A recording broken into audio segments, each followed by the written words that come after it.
Hey there, restless minds and curious souls. Tonight, we're embarking on a journey back through time, way back, to when our planet looked nothing like the world you know today. We're talking about the Ice Age, that incredible chapter in Earth's history when massive sheets of ice stretched across continents, when woolly mammoths roamed frozen landscapes, and when our own ancestors faced challenges that would make our toughest days seem like gentle spring afternoons.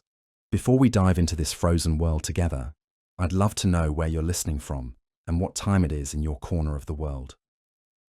Drop a comment below, get comfortable, maybe dim those lights, and let's settle in for what promises to be a fascinating exploration of our planet's icy past. The Ice Age wasn't just one long winter that lasted a really, really long time. Oh no, it was far more complex and incredible than that. Picture this: enormous glaciers, some over a mile thick, creeping across the landscape like slow-motion avalanches made of solid ice. These weren't your typical snow days we're talking about. We're discussing a period that lasted roughly 2.5 million years, give or take a few 100,000. Now, when most people think of the Ice Age, they imagine everything covered in ice all the time. But here's where it gets interesting. The Ice Age was actually a series of cold periods called glacials, interrupted by warmer spells known as interglacials. Think of it like a massive climate roller coaster that took tens of thousands of years to complete each loop. During the coldest parts, ice sheets covered about 30% of the land surface. Today, less than 10%. That's a dramatic difference that shaped everything from the way rivers flow to where your favorite coffee shop can grow its beans. The most recent glacial period reached its peak about 20,000 years ago. At that time, if you had stood where Chicago is today, you would have been underneath a sheet of ice thicker than the Empire State Building is tall. The ice extended all the way down to what we now call the Ohio River Valley. Meanwhile, in Europe, glaciers stretched from Scandinavia down into Germany and Poland. It was a world transformed, a planet wearing a coat of ice that changed everything about how life could exist. But what caused this incredible transformation? The answer lies in space, believe it or not. Our planet's relationship with the sun isn't as steady as you might think. Earth wobbles on its axis like a spinning top that's starting to slow down. Our orbit around the sun changes shape over long periods, sometimes more circular, sometimes more oval. Even the tilt of our planet shifts slightly over tens of thousands of years. These subtle changes, called Milankovitch cycles, after the scientist who figured them out, influence how much sunlight reaches different parts of our planet during different seasons. When these cosmic factors align just right or just wrong depending on your perspective, they can trigger the growth of massive ice sheets. It starts small, maybe with snow that doesn't quite melt completely during a particular summer in the far north. Year after year, more snow accumulates. The weight of the snow compresses the layer thicker and heavier. It begins to flow beneath into ice. As the ice grows outward under its own weight, like honey poured on a table, except this honey is made of solid ice and moves incredibly slowly. The process feeds on itself in fascinating ways. Ice is white and shiny, so it reflects sunlight back into space instead of absorbing it. Like darker, the more sunlight gets reflected away surfaces do, the more ice that forms, which keeps temperatures cool and allows even more ice to form. It's a feedback loop that can spiral into a full-blown ice age, given enough time and the right conditions. These ice sheets weren't just sitting there looking pretty, though they certainly must have been a sight to behold. They were powerful geological forces, reshaping the landscape as they moved. Imagine a bulldozer the size of a continent, pushing and scraping everything in its path. Glaciers carved out valleys, some of which became the Great Lakes. They ground down mountains and transported boulders hundreds of miles from where they originally formed. Some of these boulders, called erratics, still puzzle hikers today who wonder how a chunk of granite from Canada ended up sitting in a field in Iowa. The ice also acted like a massive reservoir, locking away so much water that sea levels dropped by as much as 400 feet. This exposed land bridges between continents that are now underwater. The most famous of these was Beringia, the land bridge between Asia and North America, that allowed early humans and animals to migrate between the continents. Without this frozen highway, the story of human settlement in the Americas would have been completely different. Speaking of humans, our ancestors were living through all of this. They weren't just surviving, they were adapting, innovating, and creating some of the most remarkable art and tools we've ever discovered. These weren't primitive cave dwellers cowering from the cold. These were resourceful, intelligent people who figured out how to thrive in conditions that would challenge us, even with all our modern technology. They developed sophisticated hunting techniques to take down massive animals like woolly mammoths and giant bison. They created warm clothing from animal hides and furs, built shelters that could withstand brutal winters, and mastered the use of fire, not just for warmth, but for cooking, tool making, and social gathering. Some of the most beautiful cave paintings ever discovered were created during the Ice Age, showing that even in harsh conditions, humans found time for art. Animals of the Ice Age were absolutely storytelling and spiritual expression. The incredible woolly mammoths weren't just oversized elephants with fur. They were perfectly adapted to their frozen world, with small ears to prevent heat loss, a thick layer of fat for insulation, and special blood that could function in extremely cold temperatures. Their curved tusks weren't just for show. They used them to sweep snow away from vegetation and to establish dominance within their herds.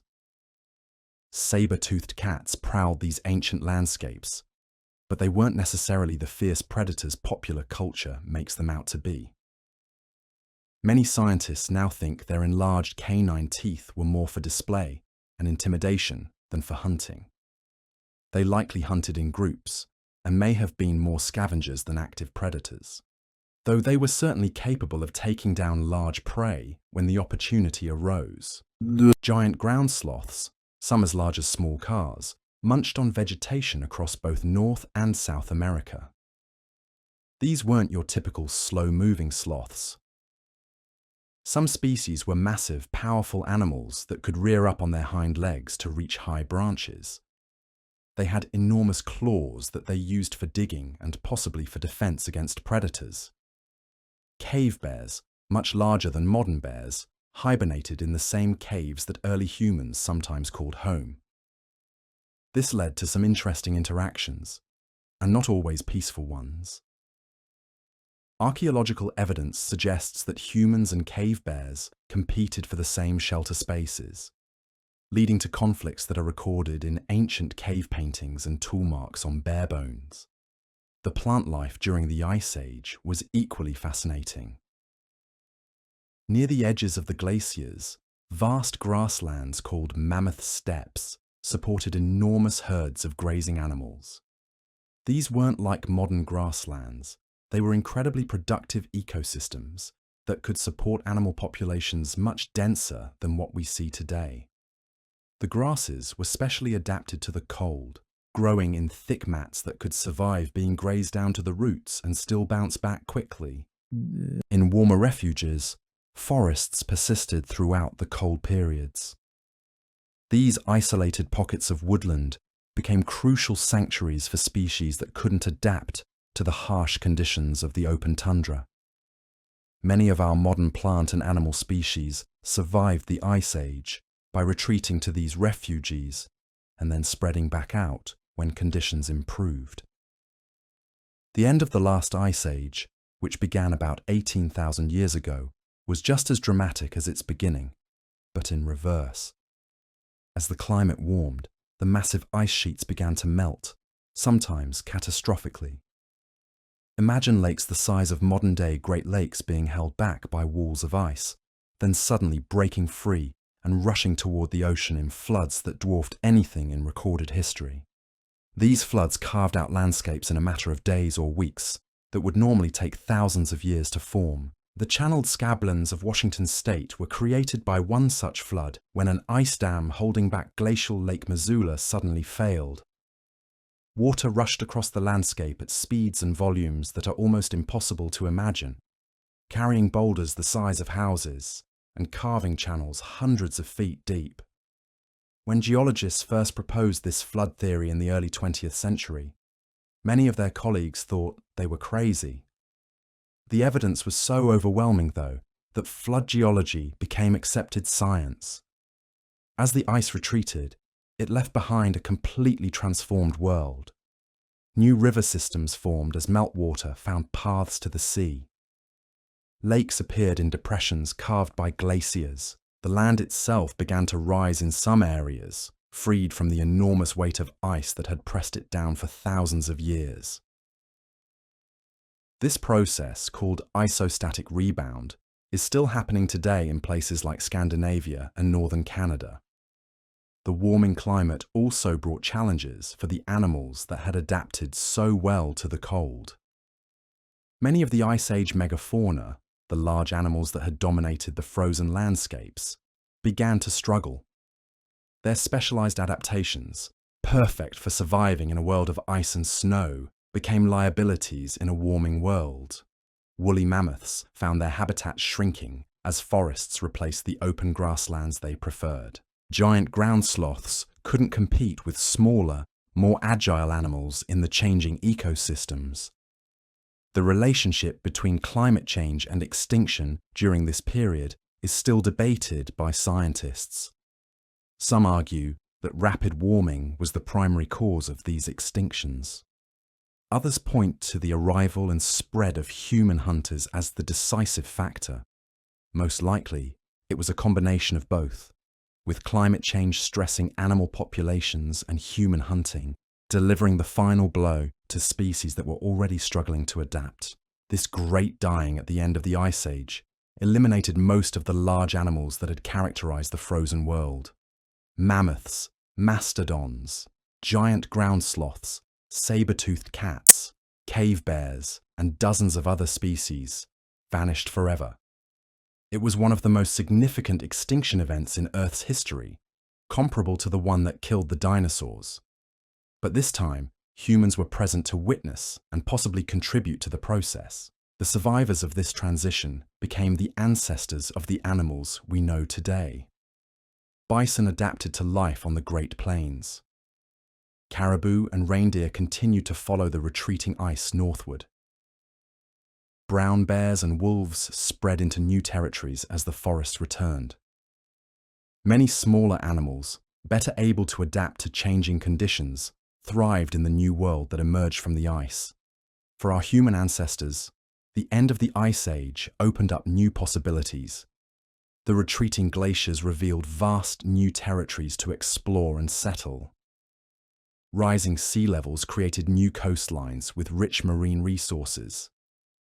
The changing climate allowed for new ways of life, including the development of agriculture, which would eventually lead to the rise of civilization as we know it. But that's a story for another time. For now, let's continue our journey through this fascinating frozen world, exploring the incredible adaptations, the dramatic landscapes, and the remarkable creatures that made the Ice Age one of the most extraordinary chapters in our planet's long and complex history.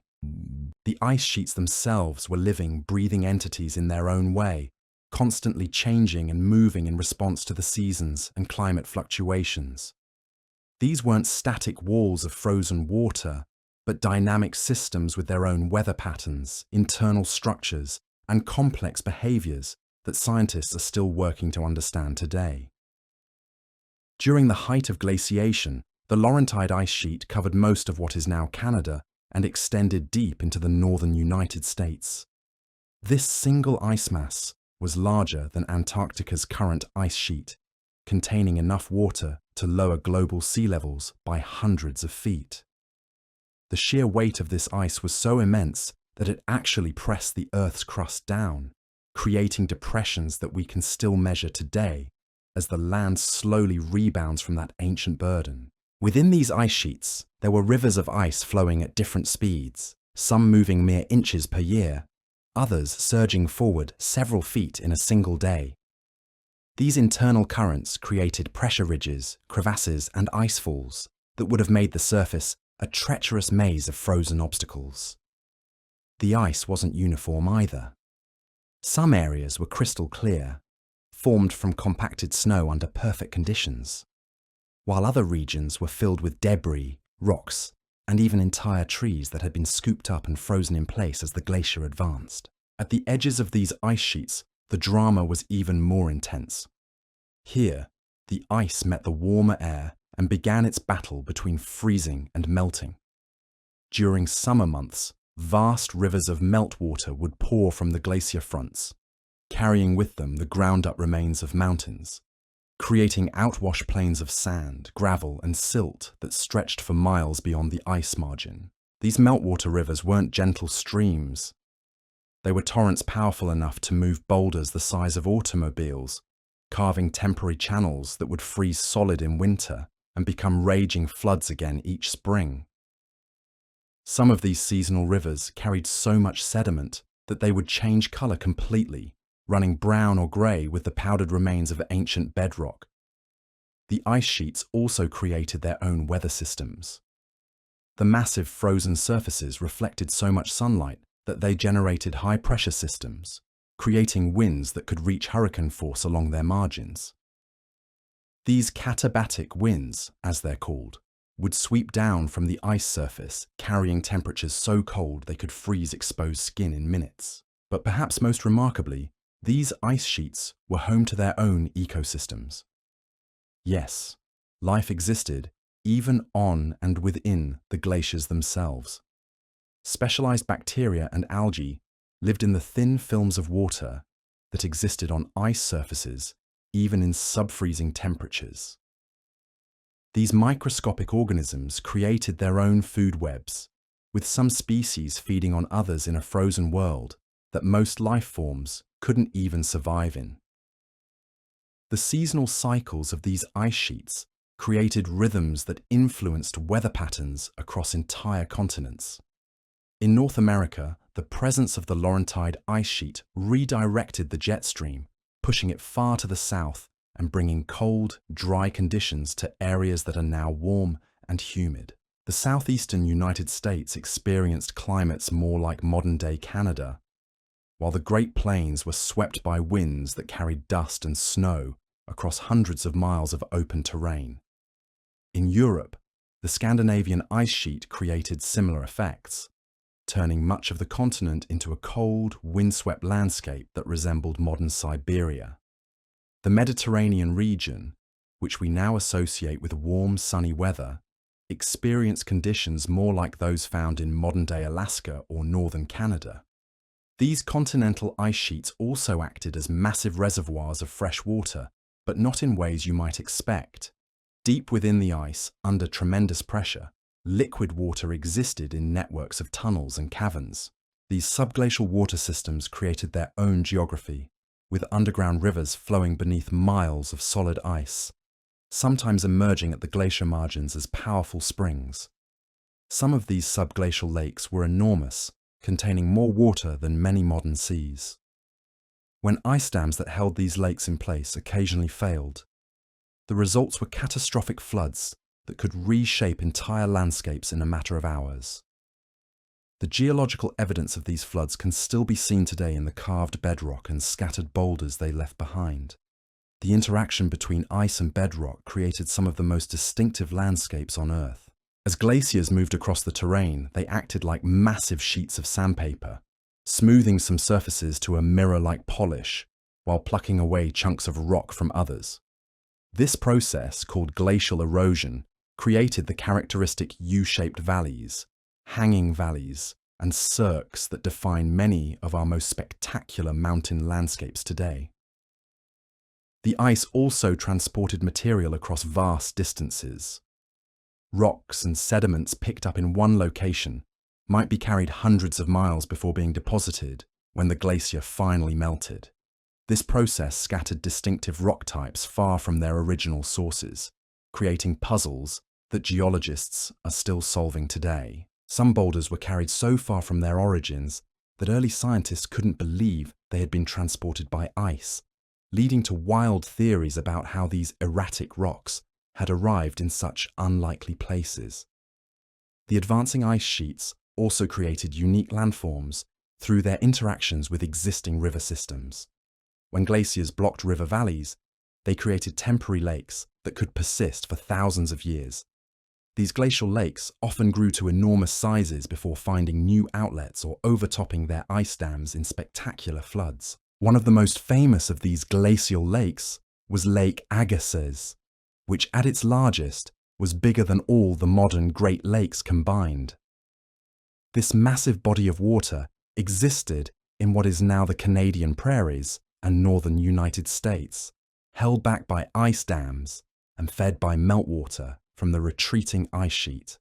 When the lake finally drained, it did so in stages, each release sending enormous volumes of fresh water into the North Atlantic Ocean. These massive freshwater discharges had global consequences, disrupting ocean circulation patterns and potentially triggering rapid climate changes.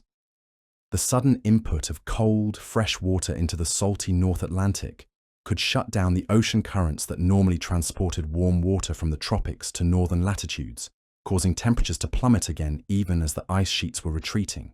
This created a complex pattern of climate change during deglaciation, with warming periods interrupted by sudden returns to near-glacial conditions. These rapid climate oscillations, happening over decades rather than millennia, created challenging conditions for both ecosystems and early human populations trying to adapt to the changing world. The retreating ice also revealed landscapes that had been hidden under ice for tens of thousands of years.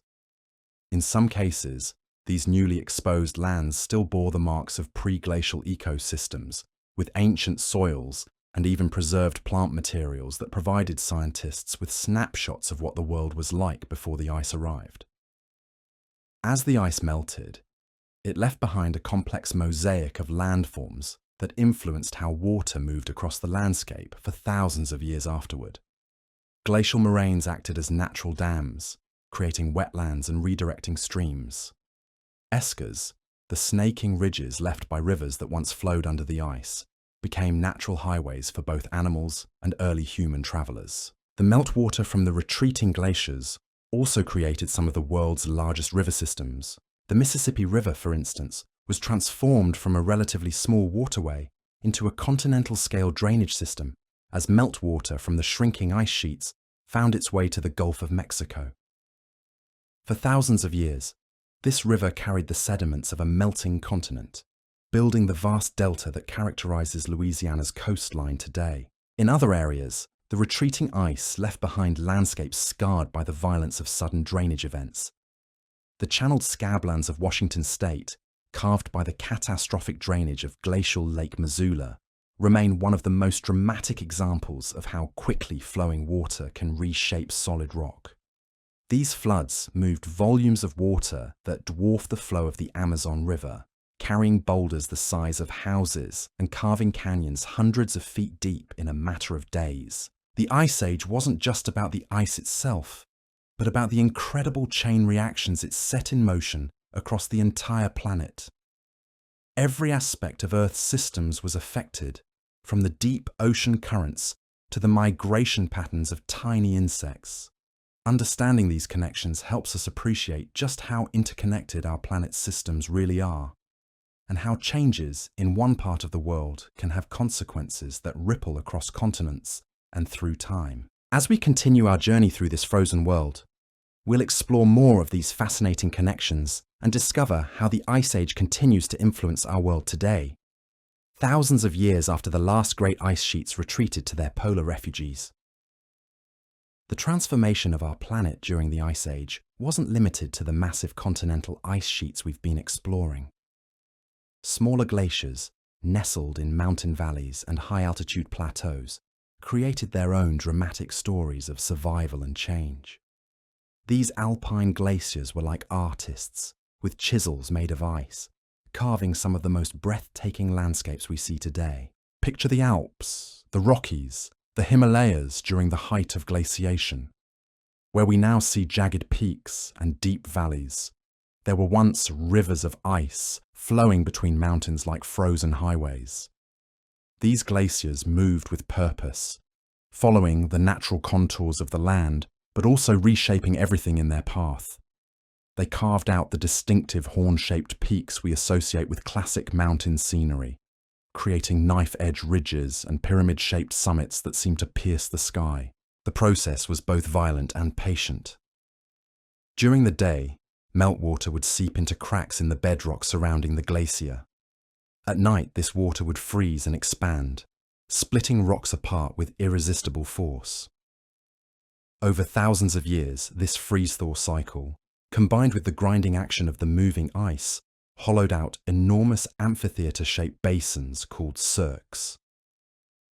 Today, many of these cirques hold pristine mountain lakes that reflect the peaks around them like natural mirrors. But it wasn't just the mountains that felt the ice's influence. The glaciers also dramatically altered the patterns of rivers and streams across entire continents. Rivers that had flowed peacefully for millions of years suddenly found their paths blocked by walls of ice hundreds of feet high. Some were forced to find new routes to the sea, carving temporary channels that became permanent features when the ice finally retreated. Other rivers simply backed up behind the ice dams, creating enormous temporary lakes. These glacial lakes could persist for thousands of years, becoming home to unique ecosystems that had never existed before. Fish populations became isolated in these icy waters, sometimes evolving into entirely new species during their long separation from their oceanic cousins. When these ice dams eventually failed, as they inevitably did, the results were spectacular and terrifying. Imagine a wall of water taller than a skyscraper racing across the landscape at the speed of a freight train. These glacial outburst floods, or jökulhlaups, as they're known in Iceland where they still occur today, could move enough water in a few days to supply New York City for an entire year. The evidence of these ancient megafloods is written across the landscape in a language that geologists are still learning to read. Giant ripple marks, frozen in stone, show where these floods created underwater sand dunes the size of buildings. Massive boulders, some as large as houses, sit perched in impossible locations where only the most powerful floods could have placed them. One of the most famous of these flood channels runs through the heart of Manhattan, the Hudson River Valley, which now seems like a natural feature of the New York landscape, was actually carved by glacial meltwaters rushing towards the Atlantic Ocean. The river we see today is just a whisper of the torrents that once roared through this channel, carrying the debris of a melting continent toward the sea. The ice sheets also created their own unique ecosystems along their margins. These weren't the barren, lifeless zones you might imagine. Instead, they were dynamic environments where life adapted to some of the most challenging conditions on Earth. Along the southern edges of the ice sheets, vast wetlands formed where meltwater collected in depressions and couldn't drain away fast enough. These glacial wetlands became oases for wildlife. Migrating birds found refuge there during their long journeys between seasonal feeding grounds. Large mammals came to drink and graze on the rich vegetation that thrived in the nutrient-rich glacial sediments. Even predators were drawn to these areas, creating complex food webs that existed in the narrow zone between the ice and the warmer lands to the south. The seasonal rhythms of these marginal environments were unlike anything we see today. During winter, they might be frozen solid for months, with only the hardiest organisms surviving beneath the ice. But when spring arrived and the meltwater began to flow, these areas would explode with life. Plants would rush to complete their entire life cycles in the brief growing season, while animals would migrate hundreds of miles to take advantage of the temporary abundance. Some of the most remarkable adaptations occurred in the plants that lived near the ice margins. These weren't the delicate flowers we associate with temperate gardens, but tough, resilient species that could withstand months of freezing followed by brief, intense growing seasons. Many of these plants developed the ability to photosynthesize at temperatures that would kill most modern vegetation, and some could even begin growing while snow was still on the ground. The soils in these areas were unlike anything that exists today. Constant freezing and thawing created patterns of sorted stones and polygonal shapes that gave the landscape an almost geometric appearance. The soil itself was often permanently frozen just a few feet below the surface, creating a layer called permafrost that acted like an impermeable barrier, forcing water to flow sideways rather than down into the ground. This permafrost created its own unique chemistry. Organic matter that would normally decay and return nutrients to the soil instead became frozen in place, creating vast stores of carbon that would remain locked away for thousands of years. When the climate eventually warmed and this permafrost began to thaw, it released not just water, but also methane and carbon dioxide that had been trapped in the frozen soil. The interaction between ice and vegetation created feedback loops that could either stabilize or destabilize the climate. Dark forests absorbed sunlight and created warm microclimates that could melt nearby ice. But when the ice retreated and exposed light-colored sediments, these new surfaces reflected sunlight back into space, helping to keep temperatures cool even as the overall climate was warming. These feedback mechanisms meant that the transition out of the Ice Age wasn't smooth or predictable. Instead, it happened in fits and starts, with periods of rapid warming followed by sudden returns to near-glacial conditions. Some of these climate reversals happened so quickly that trees died where they stood, their preserved remains still visible in lake sediments today. The ice also influenced ocean currents in ways that affected weather patterns across the entire planet. As the massive ice sheets melted, they released enormous volumes of fresh water into the oceans. This fresh water was less dense than salt water, so it floated on the surface and disrupted the normal circulation patterns that help distribute heat around the globe. In the North Atlantic, this disruption could shut down the circulation system that normally brings warm water northward from the tropics. When this happened, temperatures in Europe and Eastern North America could drop by 20 degrees or more in just a few decades. These sudden climate shifts created challenging conditions for both ecosystems and early human populations. The melting ice sheets also created unique coastal environments that don't exist anywhere today. As the ice retreated from coastal areas, it left behind landscapes that were part land, part sea, and part ice. Icebergs the size of cities drifted along shorelines, creating temporary islands and channels that changed from year to year. These dynamic coastlines became highways for both animals and humans. Sea mammals like seals and walruses could travel along the ice edges, while early humans learned to navigate between ice floes and open water, developing the sophisticated boats and hunting techniques that would eventually allow them to colonize islands across the globe. The Ice Age oceans themselves were vastly different from today's seas. With so much water locked up in ice, sea levels were hundreds of feet lower than they are now. This exposed vast areas of the continental shelves, creating new lands that connected continents and islands. The Bering Land Bridge between Asia and North America was just one of many such connections that allowed species to migrate between regions that are now separated by deep water. These exposed lands weren't just barren seafloors, but rich ecosystems in their own right. Rivers that now flow into the ocean carved deep valleys across these exposed shelves, creating landscapes that resembled the interiors of continents more than coastal areas. Forests grew where fish now swim, and herds of large mammals grazed on grasslands that are now hundreds of feet underwater. When the ice finally began its great retreat, these landscapes were slowly reclaimed by the rising seas, but the process wasn't uniform or gradual. Sometimes the sea level rose smoothly over thousands of years.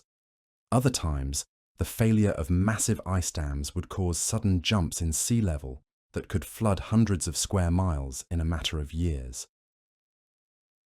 The archaeological evidence suggests that early humans witnessed some of these dramatic changes firsthand. Settlements that were once miles from the ocean suddenly found themselves on the beach. Familiar hunting grounds disappeared beneath the waves. River mouths that had been reliable sources of fresh water became salty estuaries, These rapid environmental changes forced our ancestors to become incredibly adaptable.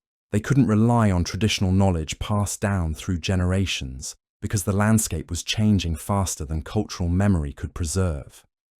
Instead, they had to develop new technologies, new social structures, and new ways of understanding their rapidly changing world. The end result was a planet transformed beyond recognition. The ice had not just carved new landscapes, but had also redistributed the building blocks of entire continents. Mountains had been ground down and their remains scattered across plains thousands of miles away. New rivers had been born while ancient ones had vanished. Coastlines had been redrawn, and entire ecosystems had migrated across continents following the retreating ice. As we drift deeper into this exploration of our planet's frozen past, we begin to see that the Ice Age wasn't just a period of cold weather, but a fundamental reorganization of Earth's systems. Every aspect of our world today bears the fingerprints of this icy transformation, from the fertile soils of the Midwest to the fjords of Norway, from the Great Lakes to the Amazon River Delta. The story of life during the Ice Age is one of remarkable ingenuity and survival against odds that would challenge even our most advanced modern technologies. While we've explored the dramatic geological changes that reshaped our planet, it's the living creatures that truly bring this frozen world to life in our imagination. Consider for a moment the sheer audacity of a woolly rhinoceros. These weren't just regular rhinos that happened to grow some extra fur. They were evolutionary masterpieces, redesigned from the ground up for life, in a world where winter never seemed to end. Their wool wasn't like the soft fleece we're familiar with today.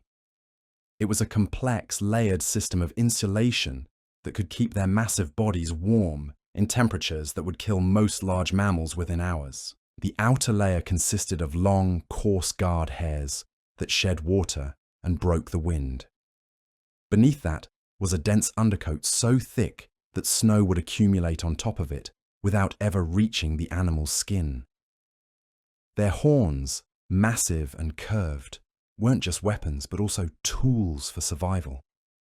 Archaeological evidence suggests they used these horns like snowplows, clearing away deep drifts to reach the vegetation buried beneath. But perhaps most remarkably, these creatures had developed a kind of internal antifreeze.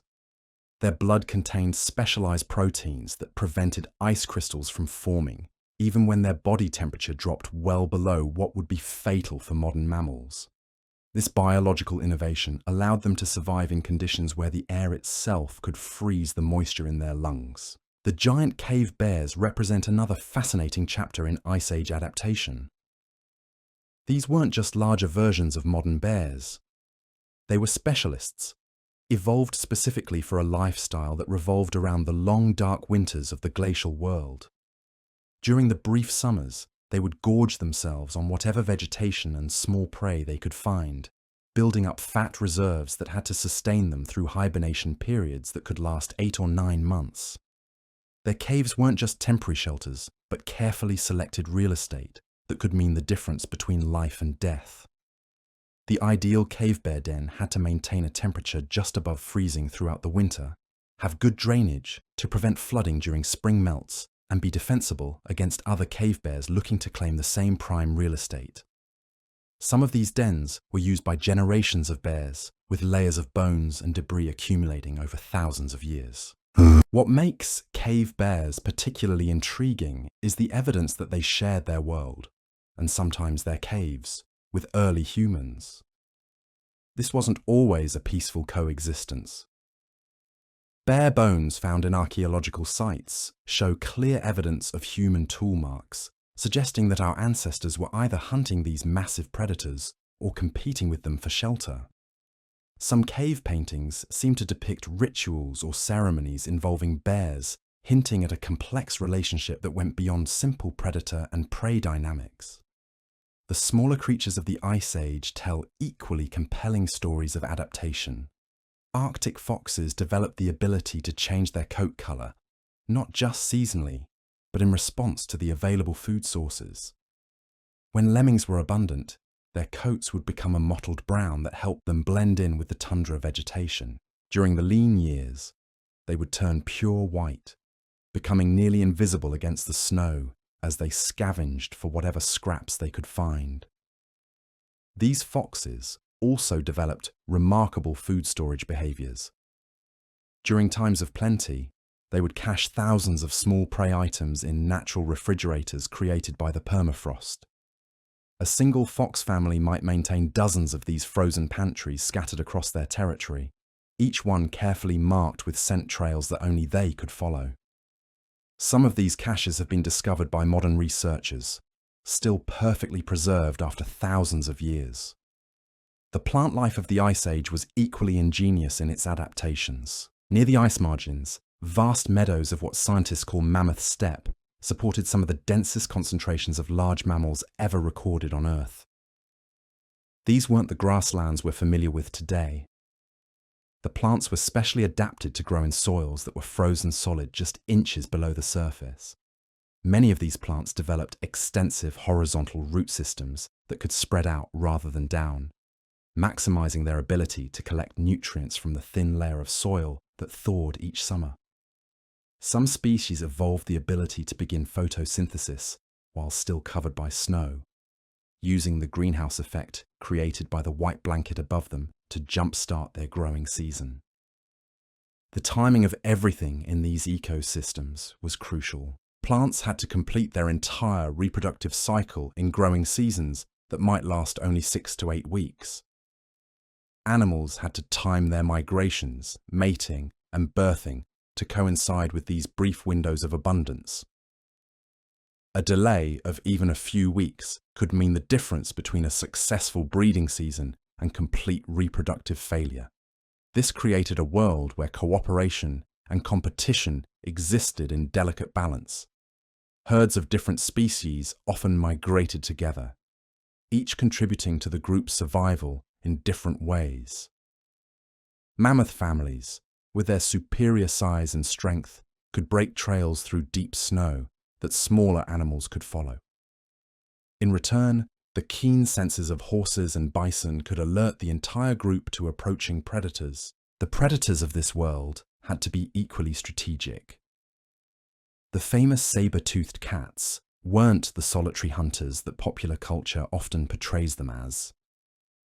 Evidence suggests they lived and hunted in family groups, using coordinated tactics to bring down prey that was often larger and more dangerous than anything modern big cats would attempt to tackle. Their elongated canine teeth, while impressive, were also surprisingly fragile. A single misplaced bite could break these specialized tools, effectively ending the cat's hunting career. This constraint forced them to develop incredibly precise hunting techniques. They couldn't afford the trial and error approach that modern predators often use. Every attack had to be calculated, coordinated, and executed with surgical precision. The giant ground sloths present perhaps one of the most unexpected stories of Ice Age survival. These creatures, some weighing as much as modern elephants, survived not through speed or ferocity, but through what can only be described as patient stubbornness. Their massive claws, initially evolved for digging, became multi-purpose tools that could strip bark from trees, excavate burrows, and serve as formidable weapons when necessary. Some species of ground sloths developed the ability to rear up on their hind legs, allowing them to reach vegetation that was beyond the grasp of other herbivores. This gave them access to food sources during the lean winter months when ground-level vegetation was buried under snow or simply didn't exist. Their slow metabolism, often seen as a disadvantage, actually became a survival tool that allowed them to subsist on poor-quality food that would starve faster-burning mammals. The marine environments of the Ice Age were equally transformed and equally fascinating. With so much water locked up in ice, the oceans became more concentrated with salt and minerals, creating unique chemical conditions that supported different types of marine life than we see today.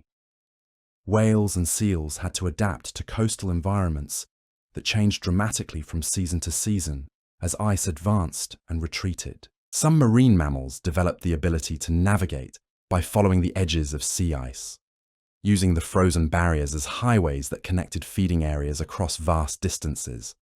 These ice highways weren't static features, but dynamic systems that changed with the seasons, the tides, and the long-term advance and retreat of the continental glaciers. The seasonal breakup of sea ice created some of the most dramatic wildlife spectacles in Earth's history.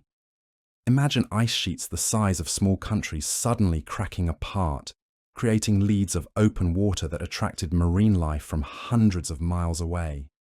Seals, whales, and seabirds would converge on these temporary oases, creating feeding frenzies that could last for weeks before the ice closed again or drifted apart. Early humans learned to read these ice patterns like a complex natural calendar. They could predict when and where the ice would break up, allowing them to position themselves to take advantage of the seasonal abundance of marine resources. This knowledge was passed down through generations, creating cultural traditions that connected human communities to the rhythms of the frozen ocean. The rivers and lakes of the Ice Age world were equally dynamic and equally crucial to survival. Many of these water bodies were temporary features, existing only during the brief summer melts before freezing solid again for the long winter months. This created unique ecosystems where life had to be incredibly compressed and efficient. Fish populations in these temporary waters developed accelerated life cycles, growing to maturity and reproducing in timeframes that would be impossible for their modern descendants. Some species evolved the ability to survive being frozen solid, entering a state of suspended animation that allowed them to wait out the winter months encased in ice. The areas around these seasonal lakes became crucial gathering places for both animals and humans. During the brief summer months, these oases would attract wildlife from hundreds of miles away, creating temporary cities of life in an otherwise harsh landscape. Archaeological evidence suggests that early human groups planned their entire annual migration cycles around these predictable gathering places. The insect life of the Ice Age represents perhaps the most underappreciated but crucial component of these ancient ecosystems. Swarms of mosquitoes, black flies, and other biting insects emerge from the seasonal wetlands in numbers that are difficult to imagine. While these insects were certainly a nuisance for large mammals, they also formed the base of food webs that supported birds, bats, and countless other species. Some insects evolved remarkable antifreeze capabilities that allowed them to survive being completely frozen for months at a time. Others developed the ability to compress their entire life cycle into just a few weeks, emerging, mating, laying eggs, and dying, all within the brief window of summer warmth. The pollination relationships between these insects and the Ice Age plants created some of the most specialized partnerships in natural history. Many plants could only reproduce with the help of specific insects that emerged at exactly the right time. The timing had to be perfect because there were no second chances. If the insects emerged too early or too late, entire plant populations could fail to reproduce for an entire year. As we delve deeper into the daily lives of these Ice Age communities, we begin to understand that survival in this frozen world required not just individual adaptations, but complex webs of cooperation and interdependence. Every species was connected to every other species in ways that created a delicate balance between competition and collaboration. The seasonal migrations that characterize this world were unlike anything we see today. Imagine rivers of animals flowing across continents, following ancient pathways that connected summer feeding grounds with winter refuges. These weren't just random movements, but precisely timed journeys that had to coordinate with the brief growing seasons, the advance and retreat of ice sheets, and the complex social behaviors of dozens of different species. The routes these animals followed became highways, not just for wildlife, but for early humans as well. Our ancestors learned to read the signs of these great migrations, positioning themselves along the routes to intercept the herds at predictable times and places. This required an intimate knowledge of animal behavior, weather patterns, and seasonal changes that few modern people could hope to match. The tools and technologies that early humans developed during this period represent some of the most sophisticated Stone Age innovations ever discovered. These weren't crude implements made by primitive people, but precision instruments designed for specific tasks in an unforgiving environment. Spear points had to be perfectly balanced and incredibly sharp to penetrate the thick hides of Ice Age megafauna. Clothing had to be not just warm, but flexible enough to allow for the complex movements required for hunting and survival. The social structures that emerged during this period were equally sophisticated. Survival in the Ice Age world required cooperation on a scale that challenged the limits of what small human groups could achieve. Knowledge about animal migrations, weather patterns, tool-making techniques, and survival strategies had to be preserved and transmitted across generations with perfect accuracy. A single mistake or forgotten detail could mean death for an entire group. This created cultures that valued memory, precision, and collective knowledge above individual achievement. The cave paintings and carvings that survived from this period weren't just art, but complex information storage systems that preserved crucial survival knowledge in visual form. These images served as libraries, textbooks, and cultural repositories all rolled into one. The spiritual and ceremonial life of Ice Age peoples was intimately connected to their survival needs. Rituals often centered around the seasonal cycles that governed their world, the animal migrations that provided their food, and the natural forces that could either sustain or destroy their communities. These weren't abstract religious concepts, but practical acknowledgements of the complex relationships that made life possible in an impossibly challenging environment. As we continue our journey through this frozen world, we'll explore more of these intricate relationships and discover how the lessons learned during the Ice Age continue to influence human culture and survival strategies thousands of years later. The legacy of this extraordinary period extends far beyond the geological features and fossil remains it left behind, reaching into the very foundations of what it means to be human in a world where survival depends on understanding and adapting to forces much larger than ourselves. The technological innovations that emerged during the Ice Age weren't just tools, they were lifelines that connected human ingenuity to survival in ways that would shape our species forever. When we look at the sophisticated implements discovered in archaeological sites from this period, we're not seeing the work of primitive cave dwellers, but evidence of minds that could solve complex engineering problems under the most demanding circumstances imaginable. Consider the atlatl, or spear thrower, one of the most elegant mechanical devices ever created. This wasn't just a stick with a hook on the end.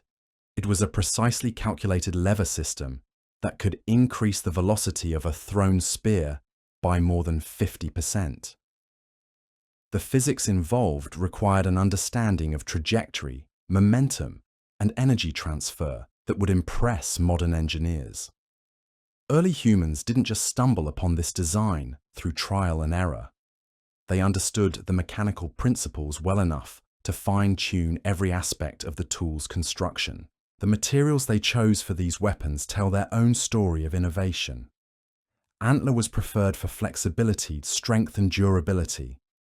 Stone and shock absorption. Bone provide was knapped with such precision that modern researchers struggle to replicate the techniques. Each material was selected not just for its individual properties, but for how it would interact with the other components under the extreme stresses of hunting Ice Age megafauna. The clothing systems developed during this period were equally sophisticated. We're not talking about simple animal skins wrapped around the body. These were engineered garment systems that incorporated multiple layers, each designed for specific thermal properties. The innermost layer, often made from the soft fur of small mammals, created an insulating air pocket next to the skin. The middle layer provided bulk insulation, usually from the dense winter coats of larger animals. The outer shell had to be both waterproof and windproof, while still allowing moisture from the body to escape. The construction techniques for these garments required tools and skills that took years to master. Needles made from bone or antler had to be shaped to precise tolerances. Thread created from sinew had to be processed to exactly the right thickness and strength. Seams had to be sewn in ways that wouldn't leak heat or allow moisture penetration. A poorly made garment wasn't just uncomfortable, it could be a death sentence. The shelters constructed during this period were architectural marvels adapted to conditions that would challenge modern building techniques. These weren't simple tents or crude huts, but carefully engineered structures that could withstand hurricane-force winds, support the weight of accumulated snow, and maintain livable temperatures inside, even when the outside air was cold enough to freeze exposed skin in minutes. Some of the most impressive examples were the mammoth bone houses discovered across the steppes of Eastern Europe and Asia. These structures used the massive bones of woolly mammoths as structural elements, creating frameworks that could support elaborate covering systems. The engineering required to position these enormous bones, some weighing hundreds of pounds, required not just human muscle, but sophisticated leverage systems and coordinated group effort. The thermal engineering of these shelters was particularly clever. Multiple air spaces between wall layers created insulation zones that trapped warm air while preventing heat loss. Entrance systems used cold traps and wind baffles to minimize heat loss when people entered or left the structure. Internal fire management systems provided heat while controlling smoke and preventing carbon monoxide poisoning. Food preservation and storage technologies developed during the Ice Age represent some of humanity's earliest ventures into what we might recognize as food science. The natural refrigeration provided by permafrost and seasonal freezing was just the beginning. Early humans learned to create controlled environments that could preserve different types of food for specific periods of time. Meat processing techniques included methods for removing moisture while retaining nutritional value, creating concentrated protein sources that could sustain hunting parties on long expeditions. Fat rendering processes produced high-energy foods that wouldn't spoil and could provide essential calories during the lean months. Bone marrow extraction techniques maximized the nutritional yield from every kill, ensuring that nothing edible was wasted. Plant processing was equally sophisticated, despite the limited growing seasons. Seeds and nuts were processed using grinding stones shaped to specific tolerances for different types of materials. Roots and tubers were processed to remove toxins and concentrate nutrients. Some plant materials were processed into forms that could be stored for years without spoiling, providing crucial backup nutrition sources during particularly harsh winters. The social technologies that emerged during this period were perhaps even more remarkable than the physical tools. Survival in the Ice Age required cooperation and coordination on scales that pushed the limits of what small human groups could achieve. Information had to be shared across vast distances and preserved across generations with perfect accuracy. Communication systems developed that could convey complex information about animal behavior, weather patterns, seasonal changes, and resource locations.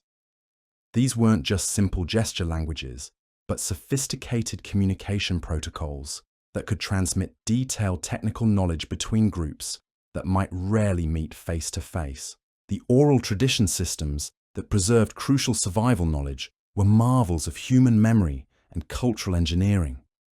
Stories, songs, and ceremonial recitations served as libraries that contained everything from star navigation techniques to detailed animal behavioral patterns.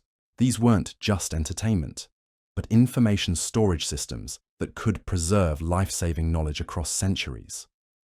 Navigation techniques developed during this period allowed humans to traverse vast, featureless landscapes with remarkable accuracy. Without landmarks that persisted from season to season, early humans learned to read subtle environmental cues that most modern people would never notice. Snow patterns, wind directions, animal tracks, and star positions were integrated into navigation systems, that could guide travelers across hundreds of miles of frozen terrain. The astronomical knowledge required for this navigation was surprisingly sophisticated. Ice Age peoples tracked not just the obvious movements of the sun and moon, but the subtle patterns of star movement that indicated seasonal changes and directional bearings. This knowledge was often encoded in ceremonial objects and artistic representations that served as both spiritual symbols and practical navigation tools. Hunting strategies developed during this period required understanding animal psychology and behavior at levels that modern wildlife biologists would envy. Successful hunters had to predict not just where animals would be, but how they would react to specific hunting pressures. This required understanding herd dynamics, individual animal personalities, seasonal behavioral changes, and the complex relationships between different species. The coordinated hunting techniques used to take down massive animals like mammoths and giant bison required military-level planning and execution. Multiple hunting parties had to be positioned precisely, with backup plans for various contingencies. Communication during the hunt had to be silent but precise. Every participant had to understand their role perfectly because there were no second chances.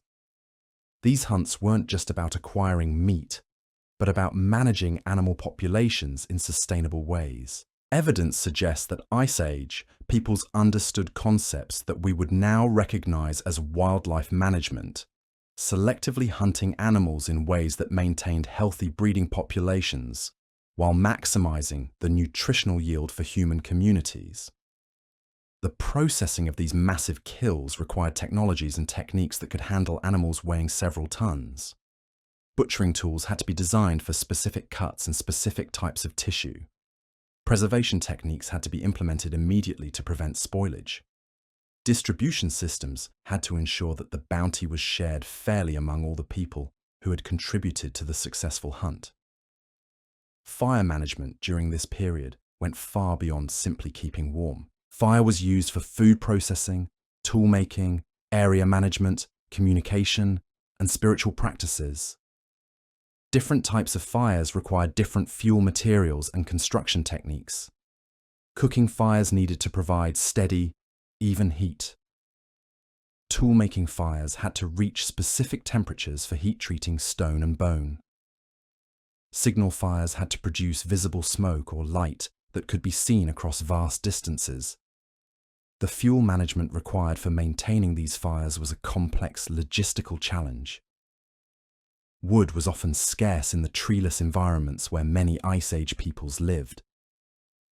Alternative fuel sources included animal fat, dried dung, and specialized plant materials. Each fuel type burned differently and required different management techniques. Fire maintenance in extreme cold required understanding combustion principles that weren't obvious. Fires had to be protected from wind while still receiving adequate oxygen. Starting fires in conditions where even the kindling might be frozen solid required techniques and materials that had to be prepared in advance. Banking fires to last through long winter nights required careful arrangement of fuel and airflow. The artistic and symbolic systems that developed during this period weren't separate from these survival technologies, but were integrated with them in ways that enhanced their effectiveness. Cave paintings often served as information storage systems, preserving knowledge about animal behavior and hunting techniques in visual form that could be referenced across generations. Portable art objects often functioned as maps, calendars, or instructional aids. Carved ivory pieces found at archaeological sites show wear patterns consistent with regular handling, suggesting they were used as teaching tools or reference materials rather than simply decorative objects. The artistic skills required to create these objects were themselves survival technologies, providing ways to encode and transmit complex information in forms that could survive the harsh conditions. Personal ornamentation served social functions that were crucial for group survival. Status symbols indicated individuals with specialized knowledge or skills. Group identification markers helped maintain social cohesion across the large territories that Ice Age peoples had to traverse. Trade goods facilitated the exchange of resources and information between distant communities. The trade networks that connected Ice Age communities across vast distances were marvels of organization and logistics. Raw materials like high-quality stone for tools, shells for decoration, and specialized organic materials were transported hundreds or even thousands of miles from their sources. This required not just the physical ability to transport goods across difficult terrain, but the social systems to maintain relationships and trust across multiple communities. These trade relationships weren't just economic, but served crucial survival functions. They allowed communities to access resources that weren't available in their immediate territories. They provided backup support systems for communities that faced local disasters or resource failures. They facilitated the spread of technological innovations and survival techniques across entire continents. The timing and routing of these trade expeditions required sophisticated understanding of seasonal conditions, animal migrations, and social calendars. Traders had to coordinate their movements with the complex patterns of resource availability and community gatherings that characterized Ice Age life. A mistimed journey could mean missing crucial trade opportunities or encountering communities that weren't prepared to receive visitors. The medical knowledge and healthcare practices that developed during this period were remarkably sophisticated given the limited resources available. Ice Age peoples developed techniques for treating injuries that were inevitable in their dangerous environment. Bone setting, wound care, infection prevention, and pain management were all part of the medical toolkit that kept communities healthy and functional. Herbal medicine practices utilized the limited plant resources available in Ice Age environments with remarkable efficiency. Plants that were available for only brief periods during the growing season were processed and preserved to provide medical supplies throughout the year.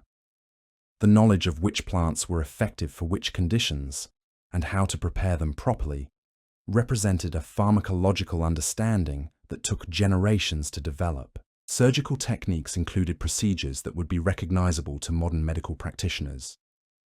Archaeological evidence shows successful amputations, skull surgeries, and complex wound repairs that required not just technical skill, but understanding of anatomy and healing processes. These procedures were performed without modern anesthetics or sterile conditions, requiring techniques for pain management and infection prevention that were based on careful observation and experimentation. Mental health care practices were integrated into the social and spiritual systems of Ice Age communities. The psychological stresses of survival in such harsh conditions required community support systems that could help individuals cope with trauma, loss, and the constant pressure of life or death decision-making.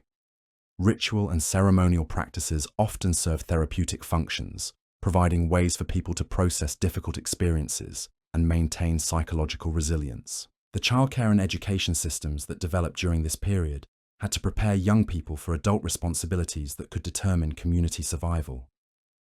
Children weren't just smaller adults, but had to be systematically prepared for the complex skills and knowledge they would need as contributing members of their communities. Education began early and was integrated into all aspects of daily life. Children learned by observation and participation, rather than through formal instruction. Every activity, from food preparation to tool making to spiritual practices, became an opportunity for learning. This created educational systems that were incredibly efficient at transmitting complex knowledge and skills. The games and play activities of Ice Age children weren't just entertainment, but served as training for adult skills.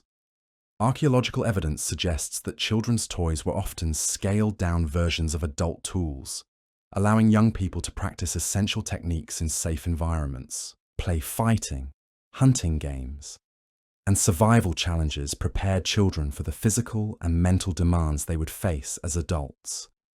Coming-of-age ceremonies marked the transition from childhood to adult responsibilities, with rituals that tested not just individual skills, but the young person's integration into the community's social and economic systems. These weren't just symbolic events, but practical demonstrations that a young person was ready to contribute to community survival and could be trusted with adult responsibilities. The elderly in Ice Age communities weren't burdens, but repositories of crucial knowledge and wisdom.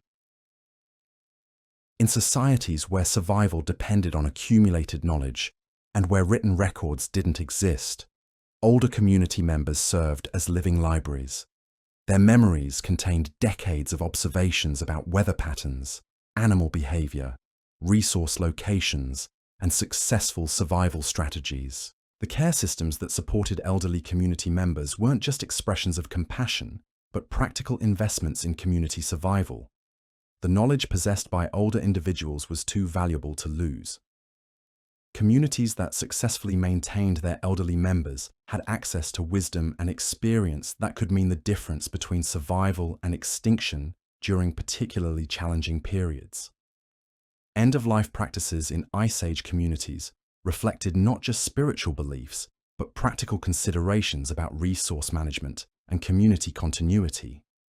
Burial practices often included grave goods that reflected the individual's contributions to community survival, but also served to remove valuable resources from circulation in ways that prevented conflicts over inheritance.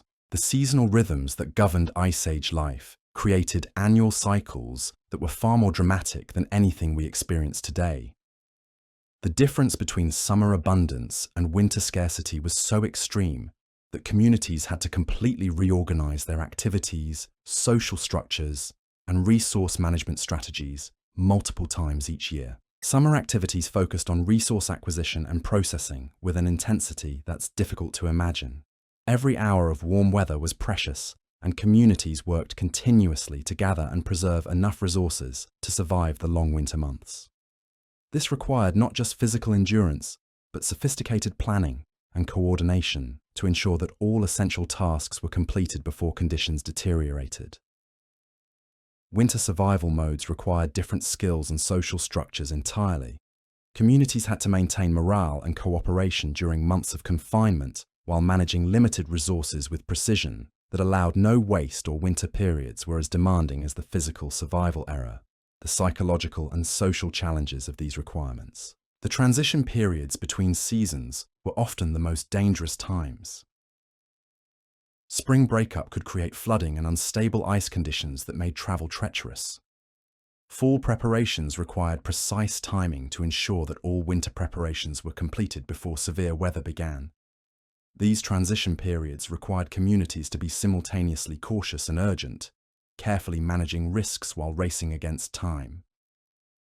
The geographic knowledge that Ice Age peoples possessed about their vast territories was encyclopedic in scope and precision. They understood not just the major features of their landscape, but the subtle details that could provide resources or present dangers. This knowledge included seasonal changes, weather patterns, animal territories, plant distributions, and geological features that might provide shelter or materials. This geographic knowledge was often encoded in stories, songs, and ceremonial practices that served as mental maps for territories that might span thousands of square miles. Navigation routes were preserved in narrative form that could guide travelers across featureless terrain by referencing landmarks that might be separated by days of travel. Resource mapping was equally sophisticated, with detailed knowledge of where specific materials could be found during different seasons.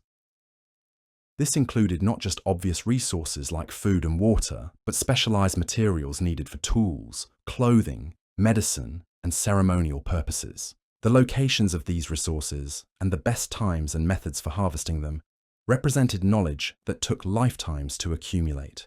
The territorial management practices of Ice Age peoples reflected understanding of ecological principles that wouldn't be formally recognized by European science for thousands of years. Communities managed their territories in ways that maintained the resource base while maximizing sustainable yields. This required understanding carrying capacity, population dynamics, and ecosystem relationships at levels that allowed for long-term planning. Conflict resolution and inter-community relationships were crucial survival skills in a world where disputes could have life or death consequences. Communities had to maintain relationships with neighboring groups while protecting their own resources and territories.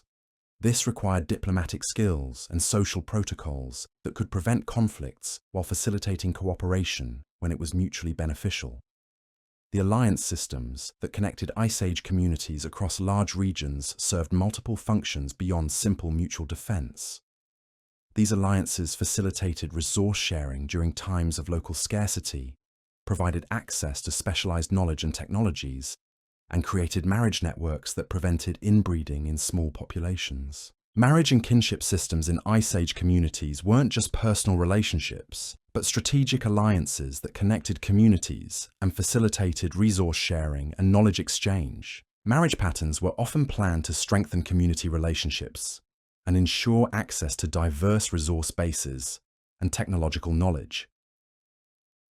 The population management strategies that Ice Age communities developed had to balance the need for sufficient numbers to accomplish essential tasks against the carrying capacity of their territories. This required understanding demographic principles that allowed communities to maintain viable populations while avoiding resource conflicts that could threaten survival. As we move deeper into our exploration of this remarkable period, we begin to see that the Ice Age wasn't just a time of survival, but a period of incredible innovation and adaptation that laid the foundation for many of the technological, social, and cultural achievements that would follow. The solutions that our ancestors developed to the challenges of life in a frozen world continue to influence human societies thousands of years later, reminding us that ingenuity and cooperation have always been humanity's greatest tools for survival in an unpredictable world. The legacy of these Ice Age innovations extends far beyond the archaeological record into the very foundations of human civilization, creating patterns of thought and behavior that would shape our species' relationship with technology, environment, and each other for millennia to come.